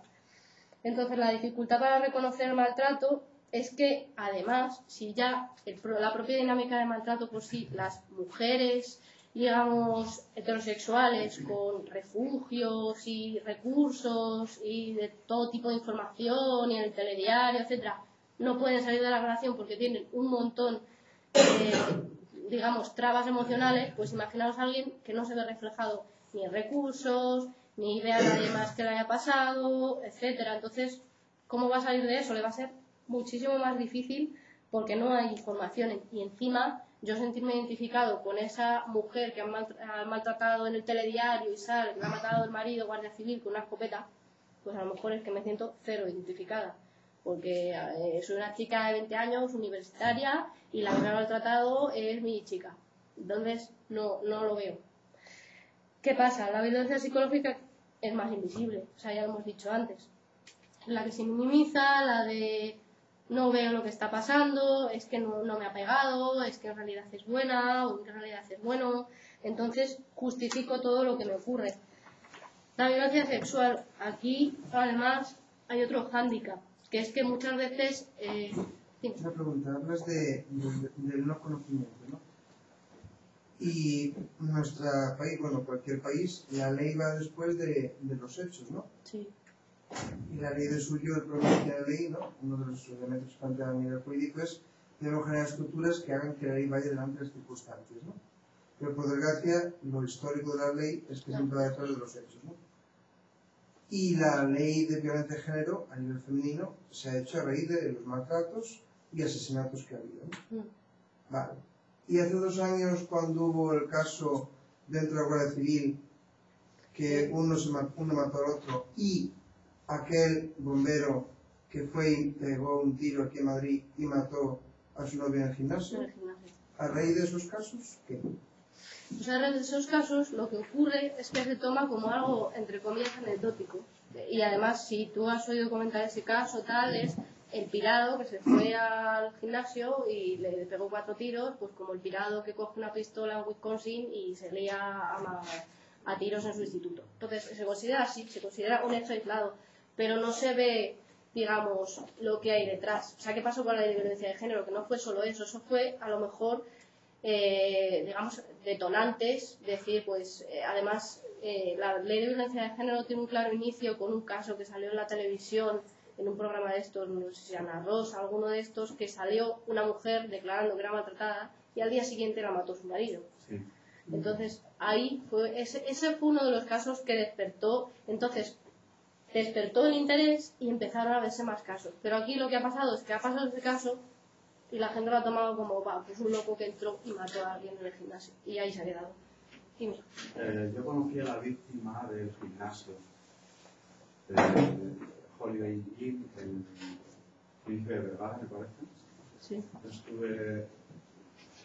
Yo voy a otro, pero estuve 2 semanas antes del suceso. Él era el monitor de la piscina del gimnasio. Y bueno, un chico muy joven, 20 y pocos años. Y bueno, por lo visto, el que lo mató, el asesino, era su pareja, era la Guardia Civil, me parece, y con su pistola. La pistola de su trabajo, pues lo mató en el vestuario, ¿no? Bueno, pues se ha hablado en el gimnasio y tal, y me han dicho el otro día, hablando del asunto, que, lo digo para echar un poco de luz a un caso que conocemos todos, ¿no? Que, bueno, pues que lo que sufría antes de eso era un maltrato psicológico tremendo, tú me quieres sí o sí y tal, y bueno, nada, solo era aportar un poco ese... Sí, está claro que detrás probablemente había todo un bagaje de maltrato psicológico, etcétera, pero claro, eso la televisión no lo ha sacado. Desde la televisión ha sacado pareja, no sé qué, mata, no sé quién. Pero como... Claro, y además el mensaje que queda de los informativos es pareja de gays, ¿sabes? Eso es lo que queda, no queda, sí. No queda lo otro que tendría que quedar. Sí, además, eso lo voy a decir luego, es uno de los grandes hándicaps, que es como, claro, si ya está ese, digamos, imagen de perturbado en cuanto a un agresor en el terreno heterosexual, pues imagínate hacerlo público dentro de una subcultura que ya ha sido maltratada de por sí por la sociedad. Entonces, ya... Se magnifica, rápidamente que son unas histéricas, que rápidamente recurren a la violencia porque no son capaces de controlar su impulso, porque son como muy mujeres en ese aspecto, además de forma peyorativa, utilizando el término mujer, ¿sabes? Estoy seguro que si fuera una mujer, en este caso, los informativos hubiesen sido más objetivos en ese sentido, pero al ser 2 hombres, creo que la noticia se quedó ahí, en lo que sí. ¿sabes? Que es eso, o sea, haría falta que se empezara, digamos, desde abajo, desde verse un montón de casos, de ver qué fenómeno existe, de ver qué no sé qué, y que entonces a lo mejor la sociedad desde esa base empezara a ver todo el conjunto. Pero lo que pasa es que hay como casos anecdóticos que se ven, pero que se quedan como eso, pirado, mata a no sé quién, en no sé dónde. Pero es que también lo que vende es lo morboso. Claro. Estos son los maricones que han hecho esto, jaja, qué risa. Y nunca se dice, por ejemplo, ese que ha matado a sus hijos, o se ha quemado, no sé qué, para fastidiar a su mujer, sí. Nunca se dice problemas entre heterosexuales. Una pareja heterosexual asesina a sus hijos. No, un señor, un hombre, mata a su mujer. Claro, es otra imagen, otro color. Claro, pero es por eso, o sea, si el colectivo ya de por sí ha sido ridiculizado y tal, o sea, desde la sociedad en general, lo que se va a ver es como un caso de estos que se han maltratado, que se han pegado, que se han no sé qué, pero porque son unos trastornados, pues ha coincidido. Pero no se ve como el fenómeno que hay detrás. Es decir, no sé, digamos que el colectivo tiene menos credibilidad para poner los problemas, es lo que tú dices, no se dice pareja o este señor heterosexual mata a su... Pero si saliera alguien, digamos, el mismo caso, en una pareja gay, dirían gay y homosexual en todos los titulares de todos los telediarios. Entonces, los mitos, todos estos mitos que estamos hablando también refuerzan todo esto. La cultura gay, por ejemplo, vista desde fuera, se diría, mucha gente diría que a lo mejor una violación sexual es sadomasoquismo, o que lo han permitido, o son juegos sexuales, o como tienen cuartos oscuros, pues es que no sé qué. Entonces, esa imagen es lo que he dicho, pero lo mismo además puede ocurrir en las parejas lésbicas. ¿Cómo decir que te ha violado una mujer si no tiene pene? Encima, además con esa peyorativa de la ley, que se necesita un pene y una vagina para que se considere como violación. Y violación tiene otro pena distinta a agresión sexual. Y a mí me parece aberrante. O sea, agresión sexual es cualquiera que sea forzada y que debería tener la misma pena. Pero ahí la ley lo contempla distinto. Entonces, ¿qué pasa? Lo que hemos dicho, que además cualquier forma de interacción sexual forzada puede ser además devastadora psicológicamente. O sea, no solo es la acción, digamos, de esfuerzo al sexo, o como antes te doy un bofetón, sino que después las consecuencias psicológicas son muchas. Además, los mitos en general, los hombres son hombres y se pelean, se pegan. Una mujer no puede dañar a otra, pues son mujeres, entonces ¿cómo se van a hacer daño? Pero puede pasar absolutamente igual que ha pasado en los maltratos heterosexuales, es decir, maltratan, matan, estos casos que habéis sacado a colación. Entonces, el primer mito que se suele decir es la violencia solo se da en parejas heterosexuales. Hubo un estudio de la Coalición Nacional de Antiviolencia, pero que salió que la violencia intragénero ocurre en la misma proporción que la heterosexual. Pero claro, un estudio norteamericano que nadie ha vuelto a saber de él y que ahí se quedó. Y es una barra basada. El maltrato acostumbra a ser mutuo. No se puede inferir que porque dos personas tengan el mismo sexo tienen el mismo poder dentro de la relación. Pero aún más, lo que se ha encontrado, esto no lo he puesto en la charla, pero es un dato que a mí, a partir de hablar con profesionales que también han tratado este fenómeno, etcétera, me ha llegado, y sí que es cierto que me cuadra, las parejas lesbianas suelen ocurrir con maltrato. Y en las parejas gays suele ser la persona de la que menos pensarías que es el maltratador, o el que es más débil económicamente, o que el que está mantenido, etcétera, es el agresor. Entonces, es un dato curioso que más o menos yo sí que lo estoy viendo. O sea, las parejas lesbianas tienen más tendencia a sufrir una relación de maltrato, que no quiere decir que por eso sean menos responsables las dos partes, ni sean menos víctimas, ni estén sufriendo menos, ni nada. Pero sí que lo que ocurre es que es un fenómeno que yo he visto que se da así, de tú me tiras un vaso y yo te lanzo unas tijeras. Y no deja hacer igual de daño ni el vaso ni las tijeras, pero lo hacen las dos personas. Y por otro lado, el agresor es el más fuerte de la pareja. Pero claro, ¿fuerte en qué sentido? Físico. O fuerte porque, claro, muchas veces puede ser una persona de muchísimo éxito, de un éxito económico muy grande, y de caras afuera ser un maravilloso hombre, y luego se maltratado dentro de su domicilio. Entonces, la fortaleza física lo explica, pero ni la fortaleza física, ni la laboral, ni porque dentro de casa puede haber otro juego de roles completamente distinto. ¿Qué más? Lo que ya he dicho, la conducta violenta forma parte de las relaciones sexuales y que es algo consentido, que es un jueguito, del mundo se suele achacar mucho al mundo sadomasoquista, que además, pues eso, uno es pasivo y otro es activo, y entonces, claro, uno adopta un papel y otro adopta otro. Entonces, incluso dentro de la propia comunidad es difícil, porque ¿cómo decir un hombre que ha sido violado por su pareja de repente? Pero decir, pues, ¿cómo te dejas? Que es lo que al principio incluso, y se sigue diciendo, a la mujer maltratada, pues ¿cómo te dejas? Pues haz no sé qué, pues haz no sé cuánto. Pero es que no se trata del acto en sí, se trata del poder que esa persona siente que no tiene ningún poder, ni que le puede repeler esa acción. Entonces, Y por último, una mujer o un hombre no puede ser violado por alguien de su mismo sexo. Lo que he dicho, toda conducta no sexual, o sea, sexual no consentida es una violación. O sea, en la ley está supeditada a la genitalia, pero a mí no me parece así. ¿Qué pasa? Dentro de la propia comunidad LGTB se busca dar una buena imagen de los gays, de las lesbianas, no sé qué. Entonces, si este fenómeno saliera a la luz como un fenómeno, como decías tú antes, con entidad, como cuando salió el fenómeno de las mujeres, ¿qué imagen daría del colectivo? Porque a las mujeres es que pobrecitas, que han estado bajo el yugo machista, pero si salía el homosexual, mira los gays, que perturbados están porque no sé qué, no sé cuánto. Entonces, desde la propia comunidad yo creo que incluso se intenta tapar, porque claro, entonces no quieren dar una imagen de inestable, enfermo mental, violento, porque es lo que se ha visto.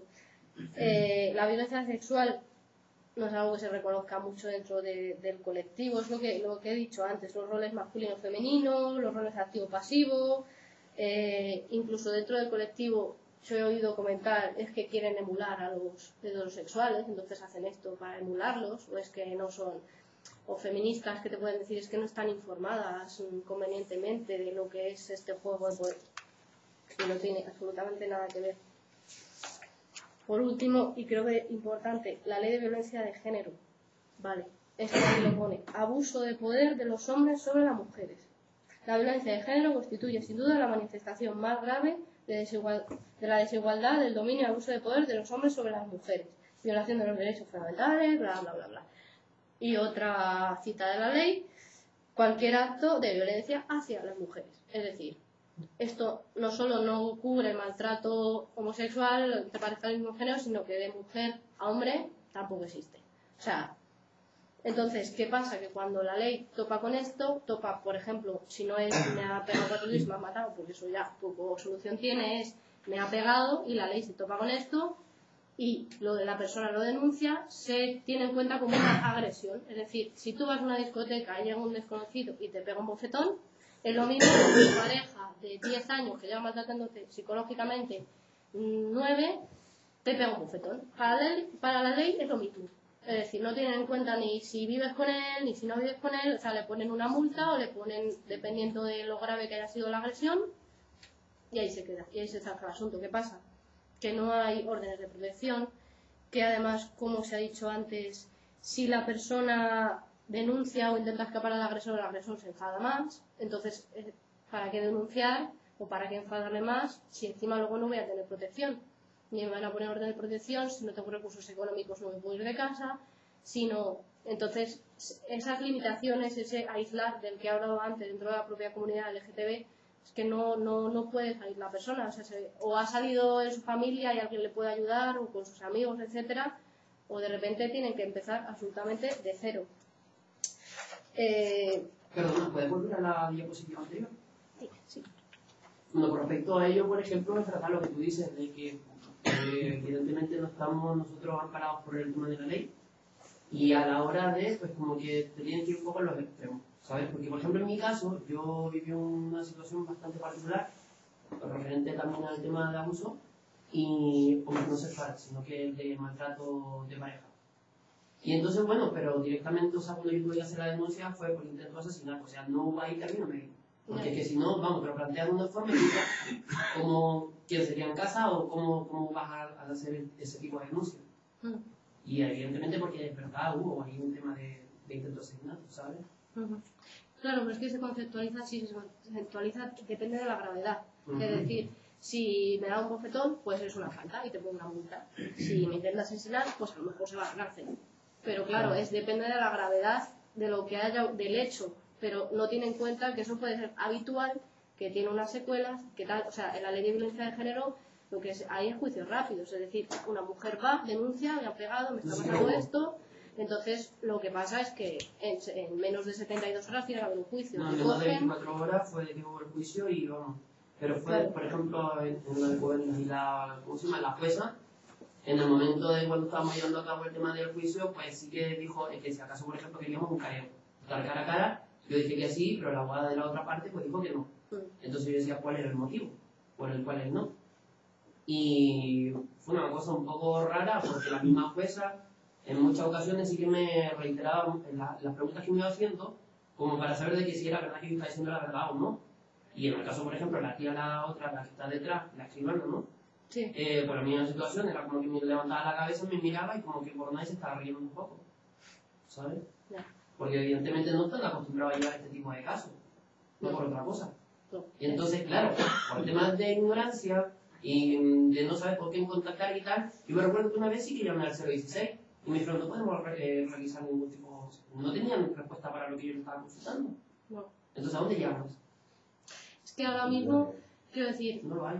no hay dispositivos de atención específica ni de leyes específicas, no hay absolutamente nada, es lo que tú dices. Tú vas, incluso se ríen y no, a lo mejor ni siquiera es homofobia, es que no lo han visto. Y de repente es lo que digo al final, o sea, más que homofobia a veces es falta de educación. Si nadie les ha dicho que ese fenómeno se da, igual que cuando al principio se instauró la ley de la mujer, todavía había tendencia dentro de los propios abogados, jueces, etcétera, a decir, bueno, no sé qué. Pero claro, se hizo una ley, digamos, de discriminación positiva, se hizo una ley incluso demasiado exagerada, es decir, una persona, yo lo vi en el programa donde estuve con maltratadores, o sea, había allí gente que no tenía que estar allí, y así lo digo, o sea, quiero decir que por un, yo qué sé, un mensaje o un tal, te pueden denunciar y te ves en la cárcel con un mes de cárcel o con no sé qué, porque la ley es súper dura. Incluso si te ponen órdenes de protección, o sea, yo llegué a tener un caso en el que vino después la mujer y me dijo, es que le denuncié porque estaba celosa, y como en mi país no pasa nada si haces esto, dice, no me pensé que le iba a poner una orden de alejamiento, que ahora ya no puede entrar en casa, que no puede ver a su hijo, que encima me tiene que pasar una pensión y nos estamos arruinando porque yo no tengo papeles y no puedo trabajar. Y esa orden de protección no se puede quitar, porque la ley no se puede quitar. O sea, la ley de violencia de género hace que si el juez pone una orden de alejamiento y de un año o del tiempo que sea, el mismo juez no la puede quitar, porque la ley es así. Que claro, luego cada uno, o sea, yo he conocido a gente con orden de alejamiento que se ha casado. Vale. Pero bueno, en principio se debería ir a la cárcel. Entonces, es eso, o sea, dentro de este tipo de maltrato, nadie te va a ayudar, no vas a conseguir ayuda, ¿dónde vas tú? ¿A quién te van a creer?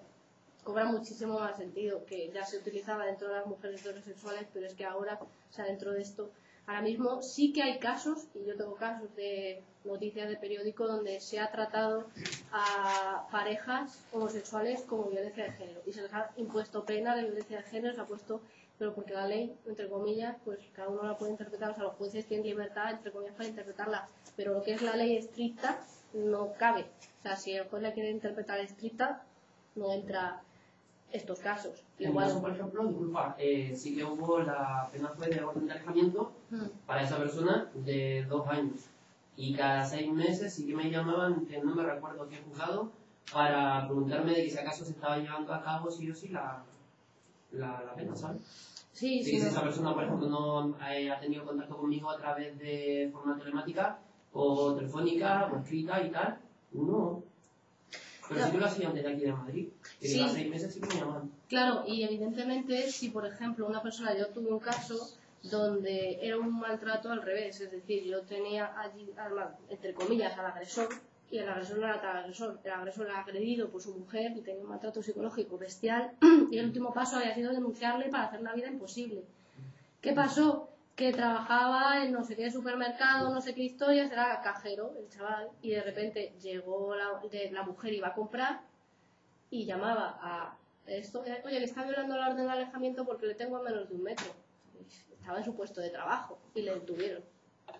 Quiero decir que luego lo de las órdenes de alejamiento se puede utilizar como uno quiera, y si realmente hay un agresor peligroso que va a matarte, la orden de alejamiento normalmente no le importa nada para ir a hacer la acción.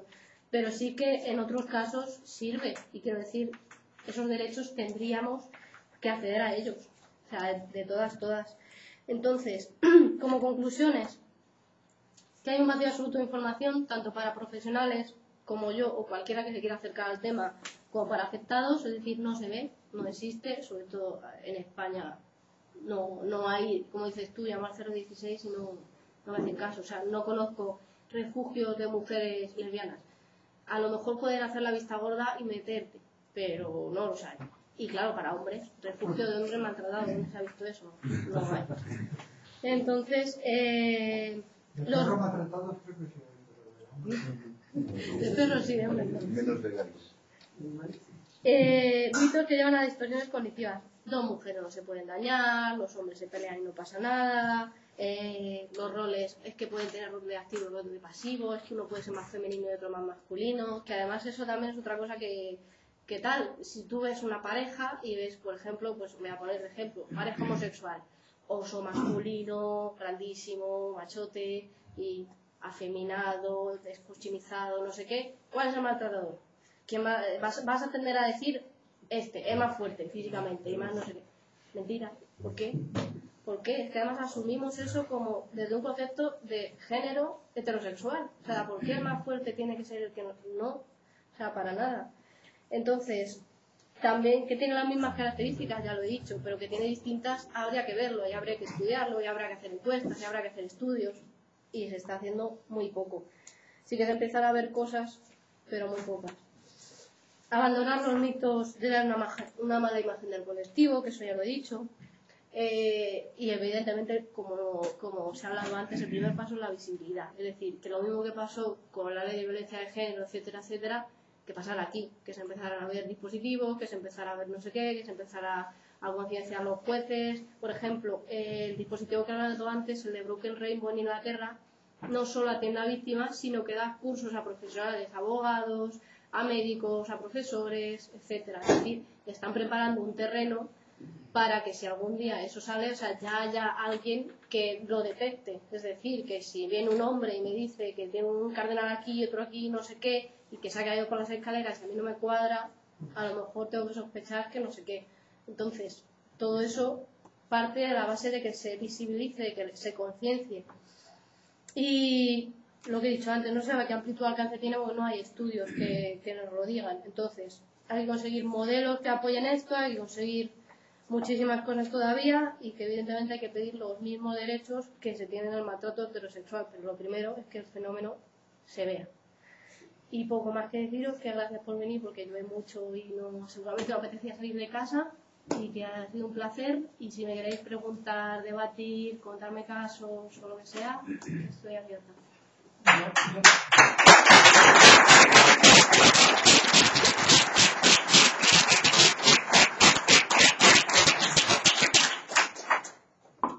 Yo antes de iniciar el coloquio quería terminar esta charla, aunque digamos porque el contexto que nos engloba es un contexto de crismón, que es de cristianos, quería simplemente terminar con una breve oración de 30 segundos.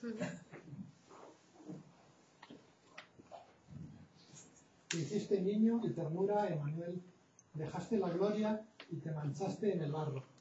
Olvidaste los caminos estrellados y te pusiste a recorrer aldeas y pueblos. Crecías y reías, crecías y llorabas y temías.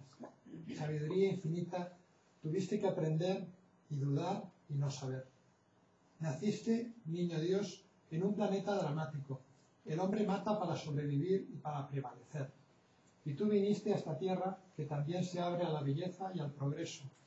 Venías con un mensaje de esperanza, que otro mundo es posible, que es preferible el entendimiento a la guerra, compartir a acaparar, el perdón a la venganza, el respeto al abuso, la bondad a la crueldad.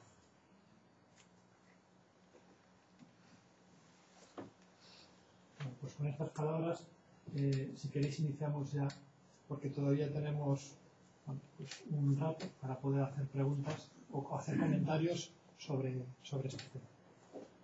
¿Sí o no? Sí. Todo bien. Yo quería decir que Lidia, ¿te llamas Lidia? Sí, ¿verdad? Lidia. Pues mira, me parece que tienes un dominio total del tema y tu exposición me ha parecido brillante. Gracias. Así que enhorabuena. Gracias. Yo con relación a la última frase, que me parece muy importante, familias homosexuales y heterosexuales han de ser tratadas por igual, tratadas y reconocerlas en su misma dignidad y valoración social y ética. Porque también puede ocurrir que se justifique la violencia entre parejas del mismo sexo manifestando que son matrimonios o familias que son antinaturales de la relación, que no se complementan, con lo cual lleva a situaciones de violencia y agresividad. Pero no hay de justificación. especialmente en el ámbito religioso también. Y en segundo lugar, preguntarte si la ley de violencia de género en otros países también radica en la discriminación positiva o intenta una equiparación independientemente hombre-mujer o de familias homosexuales, heterosexuales, si sabes algo. O es muy específico de la situación española.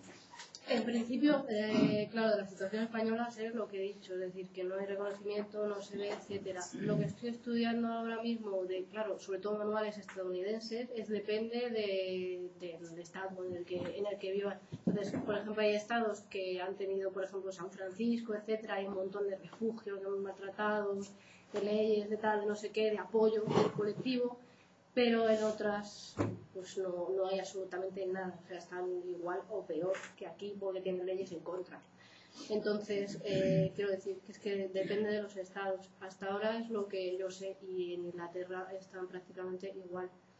Es decir, los estados sí que he visto, pues por ejemplo eso, que empiezas a buscar programas de tratamiento y allí sí que hay. Y allí sí que, más o menos, sí que hay un mínimo de recursos para que la gente acuda, pero de nuevo, o sea, depende, o sea, a lo mejor, pues eso, San Francisco tiene un montón de recursos, pero luego en Texas no hay absolutamente nada. Entonces, hasta ahí es lo que te puedo decir. En cuanto a lo que ha preguntado él también respecto al hombre y la mujer, si en otros países también igual que solo se potencia en ese caso a la mujer frente al hombre, o también es un poquito más abierto en cuanto a contemplar la violencia de una mujer contra un hombre. En principio, yo no he visto ninguna ley específica, es decir, luego están las leyes generales de tipificar por lo que he dicho de lo que es intento de asesinato o agresión, no sé qué, que es como general de toda la población. O sea, si una mujer coge un bate y pega a un hombre es una agresión, independientemente de que sean pareja o no. Entonces, ahí sí que está cubierto, pero cubierto en el sentido de pareja como maltrato habitual, regular, que tiene un control, etcétera. No, yo no conozco ni he visto. O sea, en otros países, hasta donde yo sé, que puede ser que me equivoque, no he visto. O sea, de mujer hacia hombres, que además es como muy impensable. Y claro, lo que no se tiene en cuenta, por ejemplo, es que claro, el maltrato psicológico se ve poco y es el que más hace gala a la mujer. La mujer no se vale del físico, se vale sobre todo del psicológico, que luego hay de todo tipo de casos. Es decir, no es que la mujer no maltrate físicamente, que también puede, sino que tienden más al maltrato psicológico. Y en parejas, por ejemplo, de lesbianas, se ve un maltrato psicológico mucho más brutal que a lo mejor incluso entre heterosexuales. Pero como es un maltrato que se ve menos, no ha llegado a calar tan profundo como para que haya leyes que digan...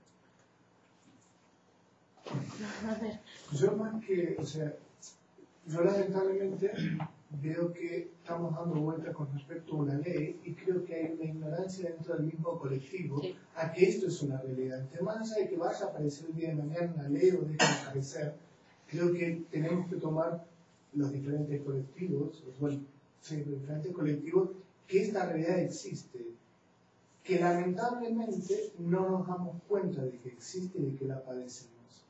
Porque cuando yo fui a terapia, o sea, yo apenas me separé, fui a terapia con una psicóloga lesbiana de un colectivo ahí en Navarra. Supuestamente estaba totalmente asesorada de todo lo que podía llegar a pasar en el colectivo. Me trató como si fuera un duelo. ¿Sí? Bárbaro, el primer mes, fantástico. Ya el segundo mes, como yo también estudié psicología, soy licenciado y bla, bla, bla, y otros estudios, claro, cuando ya me fui separando ya me había separado físicamente, por lo cual se va limpiando un poco este esquema, ¿no? Va depurando. Pude empezar como a autoanalizarme en conjunto. Yo le decía que había algo más. O sea, yo era el que le decía, esto no es un duelo. O sea, es un duelo, pero esto, o sea, cala mucho más profundo. Y nos tomó como 2 meses. Y ella puso el nombre de maltrato. Y a partir de ese momento que empezamos con el maltrato, yo empecé a mejorar. Entonces, había un desconocimiento del tema de una persona que trabajaba en una asociación donde de repente ni siquiera pudo discernirlo. Es lo que ocurre en los dispositivos de atención específica, por ejemplo, transexual, homosexual. Lo que vi yo en esto es que están empezando, desde los propios profesionales, si ven el fenómeno, están empezando a hacerse sus guías digamos, igual que hay guías de maltrato heterosexual, todas las que quieras y más, de lo que es maltrato de género, de lo que influye y lo que no influye, se hacen sus propias guías de tratamiento. Pero se lo hacen para ellos, para los casos que ellos tratan y tal, pero no lo sacan a la luz, no lo difunden y en muchos casos la atención que dan es inespecífica, es decir, programa de atención de COGA, línea telefónica de atención psicológica. Pues es un psicólogo que atiende todo tipo de casos, pero no se especializa en eso. Y por ejemplo, si alguien, no sé, de mi entorno resulta una amiga mía es maltratada por su pareja, no creo que vaya a llamar a Kogan para decir no sé qué, porque no ha visto que en Kogan haya una atención de maltrato específica, sino que irá a cualquier psicóloga, alguna que conozca, o a cualquier psicólogo que más o menos crea que sepa manejar el tema. Pero desde los propios colectivos se da como una atención general, pero no se da una atención específica a ese fenómeno. Y como he dicho antes, o sea, las características más o menos son las mismas y se pueden reconocer, y si es avispada tu profesional, al final lo ve. Quiero decir, porque al final las características dices, pues es que sufre esto, sufre lo otro. Pero no es una cosa que tenga ya prediseñado los pasos que hay que seguir en terapia si a mí me viene un hombre maltratado. Nadie tiene ese manual ni esa guía, porque no existe. Y ¿cuál puede ser el camino un poco a seguir? Por ejemplo, hay muchas personas, para mí está claro que el grado de responsabilidad del agresor la tiene el agresor, evidentemente, pero cuando el propio agresor tiene una dificultad clara en darse cuenta de sus propias carencias psicológicas y emocionales, cómo la persona que es víctima puede llevar a esa otra persona a que dé el paso para ir a la línea de la curación, evidentemente, porque es que es muy difícil una persona que tiene a lo mejor, que ha visto ese tipo de comportamientos en su infancia, que los ha metido como patrones personales en su crecimiento, que tiene poca autoestima. O sea, como una persona, o entre comillas a lo mejor, que no tenga estudios y no se pueda dar cuenta un poco de lo que le pasa. ¿Cómo le puedes hacer tú ver a esa persona que realmente tiene un problema, porque es agresor? O sea, ¿cómo le puedes llevar tú a esa persona a decir, oye tío, vete a que te mire porque es que realmente tienes un problema? Cuando esa persona no lo puede ver porque es que tiene esas carencias. Claro, la historia es que desde el propio maltratador es muy difícil que lo vea porque, entre comillas, lo que está haciendo, hasta que no pasa un evento importante, le funciona. Es decir, controla a la otra persona, la lleva por donde quiere, etcétera. Entonces, si esa persona no se da cuenta del daño que está haciendo o no tiene una consecuencia externa, como por ejemplo que vaya a juicio o que tenga una pena o que no sé qué, es muy difícil que se dé cuenta de repente. Porque claro, todo el mundo que viene a terapia es porque algo le está afectando pues a nivel emocional. Pero esa persona, entre comillas, vive en la ignorancia. ¿Qué pasa? Y por lo que sea se da cuenta, porque se lo dicen, porque lo ve, porque no sé, y se da cuenta y acude a terapia. Aún así, suele ser una motivación extrínseca de he venido porque mi mujer me decía que si no me separaba. O sea, se iba de casa, o lo que sea. ¿Cómo se trata en terapia? Pues evidentemente antes de hacer absolutamente nada hay que tratar esa motivación. O sea, hay que ver, o sea, los pocos casos que yo he conocido de gente realmente agresor que ha ido y, entre comillas, digamos, ha dado unos pasos tremendos, es porque en las fases iniciales de meterse en lo que ha hecho, lo que no sé qué, ha visto el daño que ha hecho y se ha motivado para cambiarlo. Si no, ¿cuál es la segunda mejor opción? ¿Es lo que estás haciendo te sirve? No. Pues habrá que cambiarlo. Entonces vamos a cambiarlo de otra manera. Pero, claro, eso no es lo mismo. O sea, no es una motivación de vamos a hacer que tu entorno sea mejor o que tu mujer no te abandone o que no sé qué. O sea, al final él tiene que darse cuenta. Sin eso es que no hay tratamiento. Entonces, el lugar de la víctima está clara. Es dejar la relación. Evidentemente la víctima en todos los casos. Es dejar la relación, además, porque es muy difícil incluso que si esa pareja... Si ha llegado un tipo de maltrato bastante grave, es muy difícil que esa misma pareja cambie la dinámica. Si el propio maltrato ha sido leve, los dos están dispuestos y tal, sí que hay una solución. Quiero decir, si los dos están dispuestos y se comprometen y quieren cambiar y el maltrato no ha ido a un nivel mucho más grave, sin ningún problema. O sea, de hecho lo que se aconseja es dar por separado terapia y luego hacer terapia de pareja. Pero no se puede hacer terapia de pareja si una de las personas está agrediendo a la otra. Y que cuando, o sea, de hecho yo cuando hago terapia de pareja, en el caso que veo así un poco tal, lo primero que se da es un contrato, en el momento que me entere de que agredes a tu pareja de cualquier manera, o vais a la terapia. O sea, se corta. ¿Vale? Gracias por la charla, me ha gustado mucho. Y luego, a nivel de lo que me aclarabas antes, de si son enfermos mentales o que no son enfermos mentales, decías que sí hay una cierta predisposición a no saber resolver ciertos comportamientos. Entonces, puede ser que, en las estadísticas, que por ejemplo un 50% de casos de maltratos entre homosexuales, puede ser que esa falta de saber resolver ciertas circunstancias que derivan en ese maltrato puede ser por el hecho de pues, no tener bien aceptada la homosexualidad, no haber resuelto una aceptación, no haber sufrido una gran discriminación, porque es un tanto por ciento muy grande. Y por otro lado, igual para la víctima, también la víctima a lo mejor se mete en el rol de víctima y no sabe atajarlo desde el primer momento, precisamente también por eso, ¿no? Puede ser que nosotros, por ser homosexuales, tengamos más disposición por un lado a ser maltratadores y por otro lado a ser víctimas. O sea, algún estudio o algo.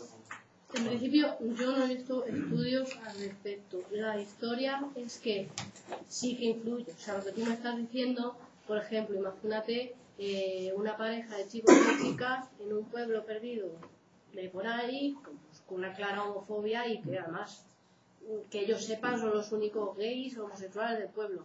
Entonces, ¿qué pasa? Que están aislados, que incluso se pueden llegar a culpar de esto nos pasa porque es un comportamiento homosexual o que algo me está pasando a mí. Entonces, desde lo que tú preguntabas, yo no conozco ningún estudio que haya dicho esto influye, pero es que lo que tú dices es digamos, una limitación más dentro de lo que es el maltrato. Es decir, lo que he dicho antes es el género es una variable, pero es que la personalidad es otra variable, la subcultura donde me encuentro es otra variable y la subcultura gay es una de las variables. Entonces, cómo me comporto, cómo me veo, como tal, va a influir. Evidentemente, si tengo problemas para salir del armario y no me veo apoyado y no veo no sé qué, si tengo problemas para salir del armario, me estaré culpando por lo que me ha pasado, no me estaré aceptando, si no me acepto, mi autoestima será horrible, si mi autoestima será horrible, tanto maltratador y víctima tienen muy baja autoestima, puedo adoptar cualquiera de los papeles. O sea, quiero decir, es uno de los factores que puede influir a la hora del maltrato. No el único ni el más importante, pero que puede convertirse en algo de cierto relieve según en qué pareja, seguro. Al hilo de esa pregunta, ¿se considera maltrato cuando por la dependencia económica o psicológica, porque te quiero o porque dependo de ti, se pasa a un plano en donde se tengan que hacer prácticas sexuales que la pareja no desea, pero finalmente las acepto porque no quiero perderlo? ¿Eso se consideraría...? Eso es la definición casi perfecta de un dependiente emocional. O sea, un dependiente emocional es capaz de hacer cualquier conducta sexual o no sexual con la que él no se siente cómodo porque la pareja no le deje o incluso porque adopta las creencias de la otra persona. Es decir, yo qué sé, mi pareja es liberal y va a cuartos oscuros y va a no sé qué y va a no sé cuántos y yo no. O sea, yo creo que la pareja es monógama y tal y cual. Pero soy una persona dependiente emocional, entonces no quiero que me deje. Entonces soy capaz de volverme sumisa a tal extremo que lo permito todo, incluso te ayudo, incluso lo veo bien, incluso participo. Pero simplemente por el hecho de no puedo permitir dejarte. Entonces, esa es la dependencia emocional a un extremo patológica en la que se puede haber detrás, o sea, la que puede haber detrás del maltrato. Puede ser un factor muy importante y la dependencia, yo creo, es que es el factor, o casi el factor más importante, por lo menos a nivel psicológico, para que estas situaciones se permitan. Porque claro, como si tú tuvieras una autoestima sana y te quisieras a ti mismo de una manera en la que si alguien te agrede, ya psicológica, física, no sé qué, tú dices, yo valgo más que esto. Pero una persona dependiente emocional, lo que se fija, su valía, está fijada por cómo me ve a la otra persona. Entonces, si la otra persona me ve genial, y se aplica a parejas y a cualquier otro tipo de tal, entonces yo voy a ser genial. Pero si tú me ves fatal, yo soy una mierda. Es decir, el espejo donde me miro reflejado eres tú, no soy yo. O sea, yo no tengo un concepto de mí como alguien maravilloso, que sale, que entra, que hace, que tal. Y eso se da en maltrato y se da en casi todo tipo de trastornos que veo yo en consulta. Es decir, es uno de los temas en los que emocionalmente no se prepara, ni a homosexuales, ni a heterosexuales, ni a nadie. O sea, yo me fijo en los demás para ver cómo soy yo, pero yo no tengo una imagen clara de mí. Y eso lo veo todos los días en consulta. Y una cosa, por ejemplo, en ese caso, la patología, ¿quién la sufre? ¿El que consiente? ¿Ese tipo de casos? En el caso que ha mencionado él. Sí. ¿O el agresor, por decirlo así? La otra parte. Claro, a ver, es que hay una doble vertiente. Imagínate que el agresor, o sea, tú coges, o sea, vamos a entrar incluso ni siquiera sin entrar en maltrato, o sea, yo mi concepto de pareja es abierta, es ir a saunas, es ir a hacer yo qué sé qué. Y el concepto de pareja de la otra persona es yo, pues, monógamo, casarse y no sé qué. Vale, entonces, si yo no comunico, oye, esto no me gusta, o esto no sé qué, o esto no sé cuántos, ¿cómo la otra persona lo va a saber? O sea, la otra persona hace tal y le dice, ¿te parece bien? Y el otro dice, sí, bueno, sí. Entonces, no. Es que tal cual es.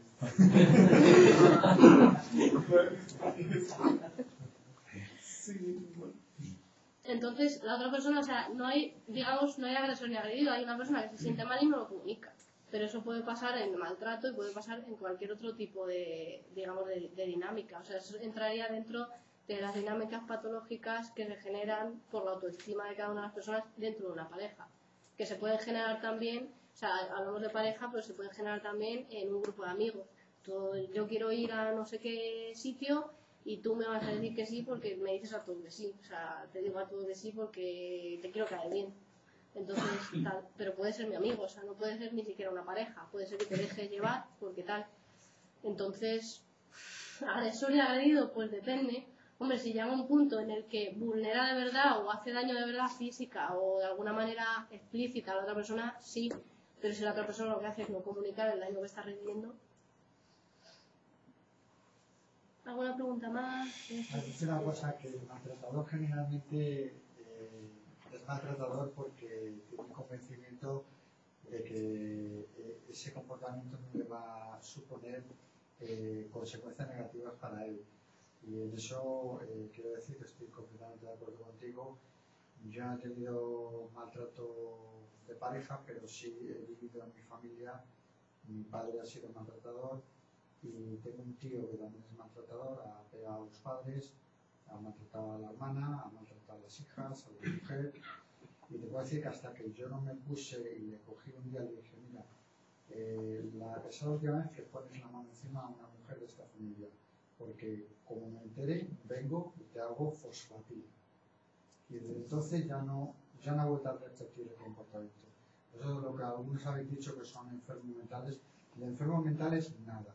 Porque yo no he visto ningún maltratador que se meta con un tío de 2,5 metros que le puede meter un mandoble y partirle en dos. Se meten siempre con gente con la que pueden y con gente más débil que ellos, bien físicamente o psicológicamente. Pero con gente más fuerte que ellos no se meten. O sea que de locos, nada. Tienen la cabeza bien puesta y saben con quién se mete. De esta gente, la única forma de saber ellos que se decide, mira, la próxima vez que lo repitas, vengo y te hago fosfatina. Y descuida que ya no lo vuelvo a repetir. Bueno, hay que ser tan drástico. Claro, la historia es lo que tú has dicho de poder, o sea, pero claro, poder físico o poder psicológico, y es que es muy importante porque muchas veces es lo que decíamos antes, o sea, si de repente veo a una persona de la pareja mucho más grande y fuerte, no sé qué, y resulta que se ha maltratado, a mí me choca, pero te choca porque tenemos ese concepto de que el que más puede es el que más puede físicamente, no, o sea, el que más puede es que si yo te he hecho te he minado la autoestima hasta tal punto que haces todo lo que yo diga y haces todo lo que no sé qué, o sea, da igual que midas 3 metros por 4. Evidentemente que si lo primero que hago es, por ejemplo, como el caso que he puesto aquí, llego y te planto un puñetazo y la otra persona se le ocurre pegarte un empujón en la frente, pues si me de 2,5 metros, lo mismo acaba el otro en el hospital. Que ahí, claro, sería con maltrato, porque realmente ha empezado uno y el otro ha seguido el comportamiento. Entonces es con maltrato. Pero es igual de grave, quiero decir. Bueno, ya esto no nos metamos en eso, porque claro, si al final si las dos personas se defienden igual, va a acabar la cosa con maltrato o se van a matar los dos. ¿Podrías definir, Lidia, como que los 3 pilares fundamentales de ser maltratador serían la falta de autoestima, la escasa tolerancia a la frustración y el escaso control de la ira. Esas tres son muy importantes, pero también pondría una cuarta, que es que no tener otro tipo de herramientas para manejar lo que está viviendo. Es decir, porque no tiene tolerancia a la frustración, pero es que no sabe cómo canalizarla. Es decir, la canaliza por la ira porque no tiene otra herramienta que le haya dicho, si tú te sientas a hablar y lo hablas así, lo hablas asado. Porque claro, por ejemplo, ahí entran los estilos de comunicación. Es que yo ya he probado a hablar con mi mujer, es que le he dicho que esto no lo volviera a repetir. No, vamos a ver, tú has probado a hablar con tu mujer de manera asertiva y le has dicho, oye, ¿qué opinas tú? ¿Qué opino yo? ¿Qué no sé qué? Y de repente prueban eso y dicen, ¡qué resultado! No me ha gritado, ni ha pasado nada, ni... Es que claro, o sea, no, son las herramientas. O sea, lo que han dicho es básico, pero faltaría el que no tiene otro tipo de herramientas con que manejar eso. ¿Vale? Ya cerramos. ¿Alguien más quiere preguntar? Porque vamos a cerrar porque son ya que las 10 prácticamente. ¿Quién más quiere preguntar? Vale. Esta será la última pregunta. Sí, desde tu experiencia clínica, es decir, la violencia de género es curable, no es curable pero se mitiga, porque ahí también hay varias teorías, ¿no? Vale. Es totalmente curable y otra gente que dice que bueno, es un trastorno que se puede mitigar pero que siempre está presente. No, a ver, la historia es, claro, violencia de género desde la perspectiva de la víctima. Está ese concepto como que quien ya ha tratado con un maltratador ya va a ir siempre a por parejas que le maltraten o no sé qué. No, mentira. O sea, mentira. Yo he visto en terapia a gente que evidentemente lo primero es desarrollar una buena autoestima. O sea, si no desarrollas esa autoestima y lo que haces es, bueno, paliar los efectos de lo que te ha pasado y ahí lo dejas, entonces pues sí, probablemente vuelvas a recaer. Pero si estás suficientemente motivada como para decir qué es lo que me ha pasado de verdad y qué es lo que voy a hacer yo ahora, entonces ahí sí que se puede trabajar desde pues eso, pero todas estas cosas que yo he dicho de características de la víctima, dependencia, baja autoestima, baja no sé qué, se pueden tratar. Yo he visto cambios espectaculares en gente, o sea, desde, pongo un ejemplo, o sea, desde ver a alguien que pedirle un ejercicio, que me trajera cuáles son las cosas que opina sobre lo que le está pasando y traerme la versión del maltratador, no la suya. Y terminar la terapia y haberse olvidado totalmente de eso y leérselo y ponerse a llorar porque, o sea, ya no se acuerda, o sea, al final es la otra persona la que habla por ti, pero cuando tú ya puedes hablar por ti mismo, yo ahí considero que hay una recuperación absoluta. Tanto de ambos, tanto del agresor como en cuanto al agresor, lo principal es la motivación.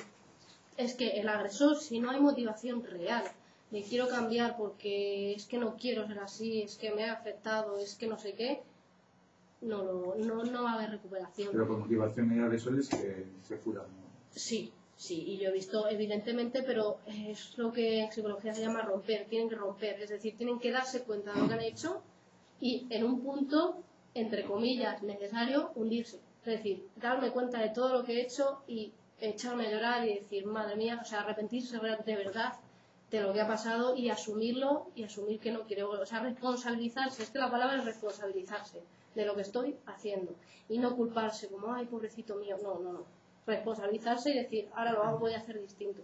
Pero que no hay polipatología en el tema del alcohol. Sí, pero eso, la patología dual que se llama en psicología, habría que mandar aparte de las terapias específicas de violencia, se les manda a una terapia específica al alcohol por otro lado, porque si no es imposible trabajar, o sea, si no la ira y los impulsos no son los mismos. Muy bien, pues vamos a agradecer nuevamente a Lidia por su presencia en esta charla y también teníamos un detalle muy pequeño que es, queríamos regalarte el símbolo de agradecimiento, pues el pin de esta asociación y también quería, antes de terminar, enseñaros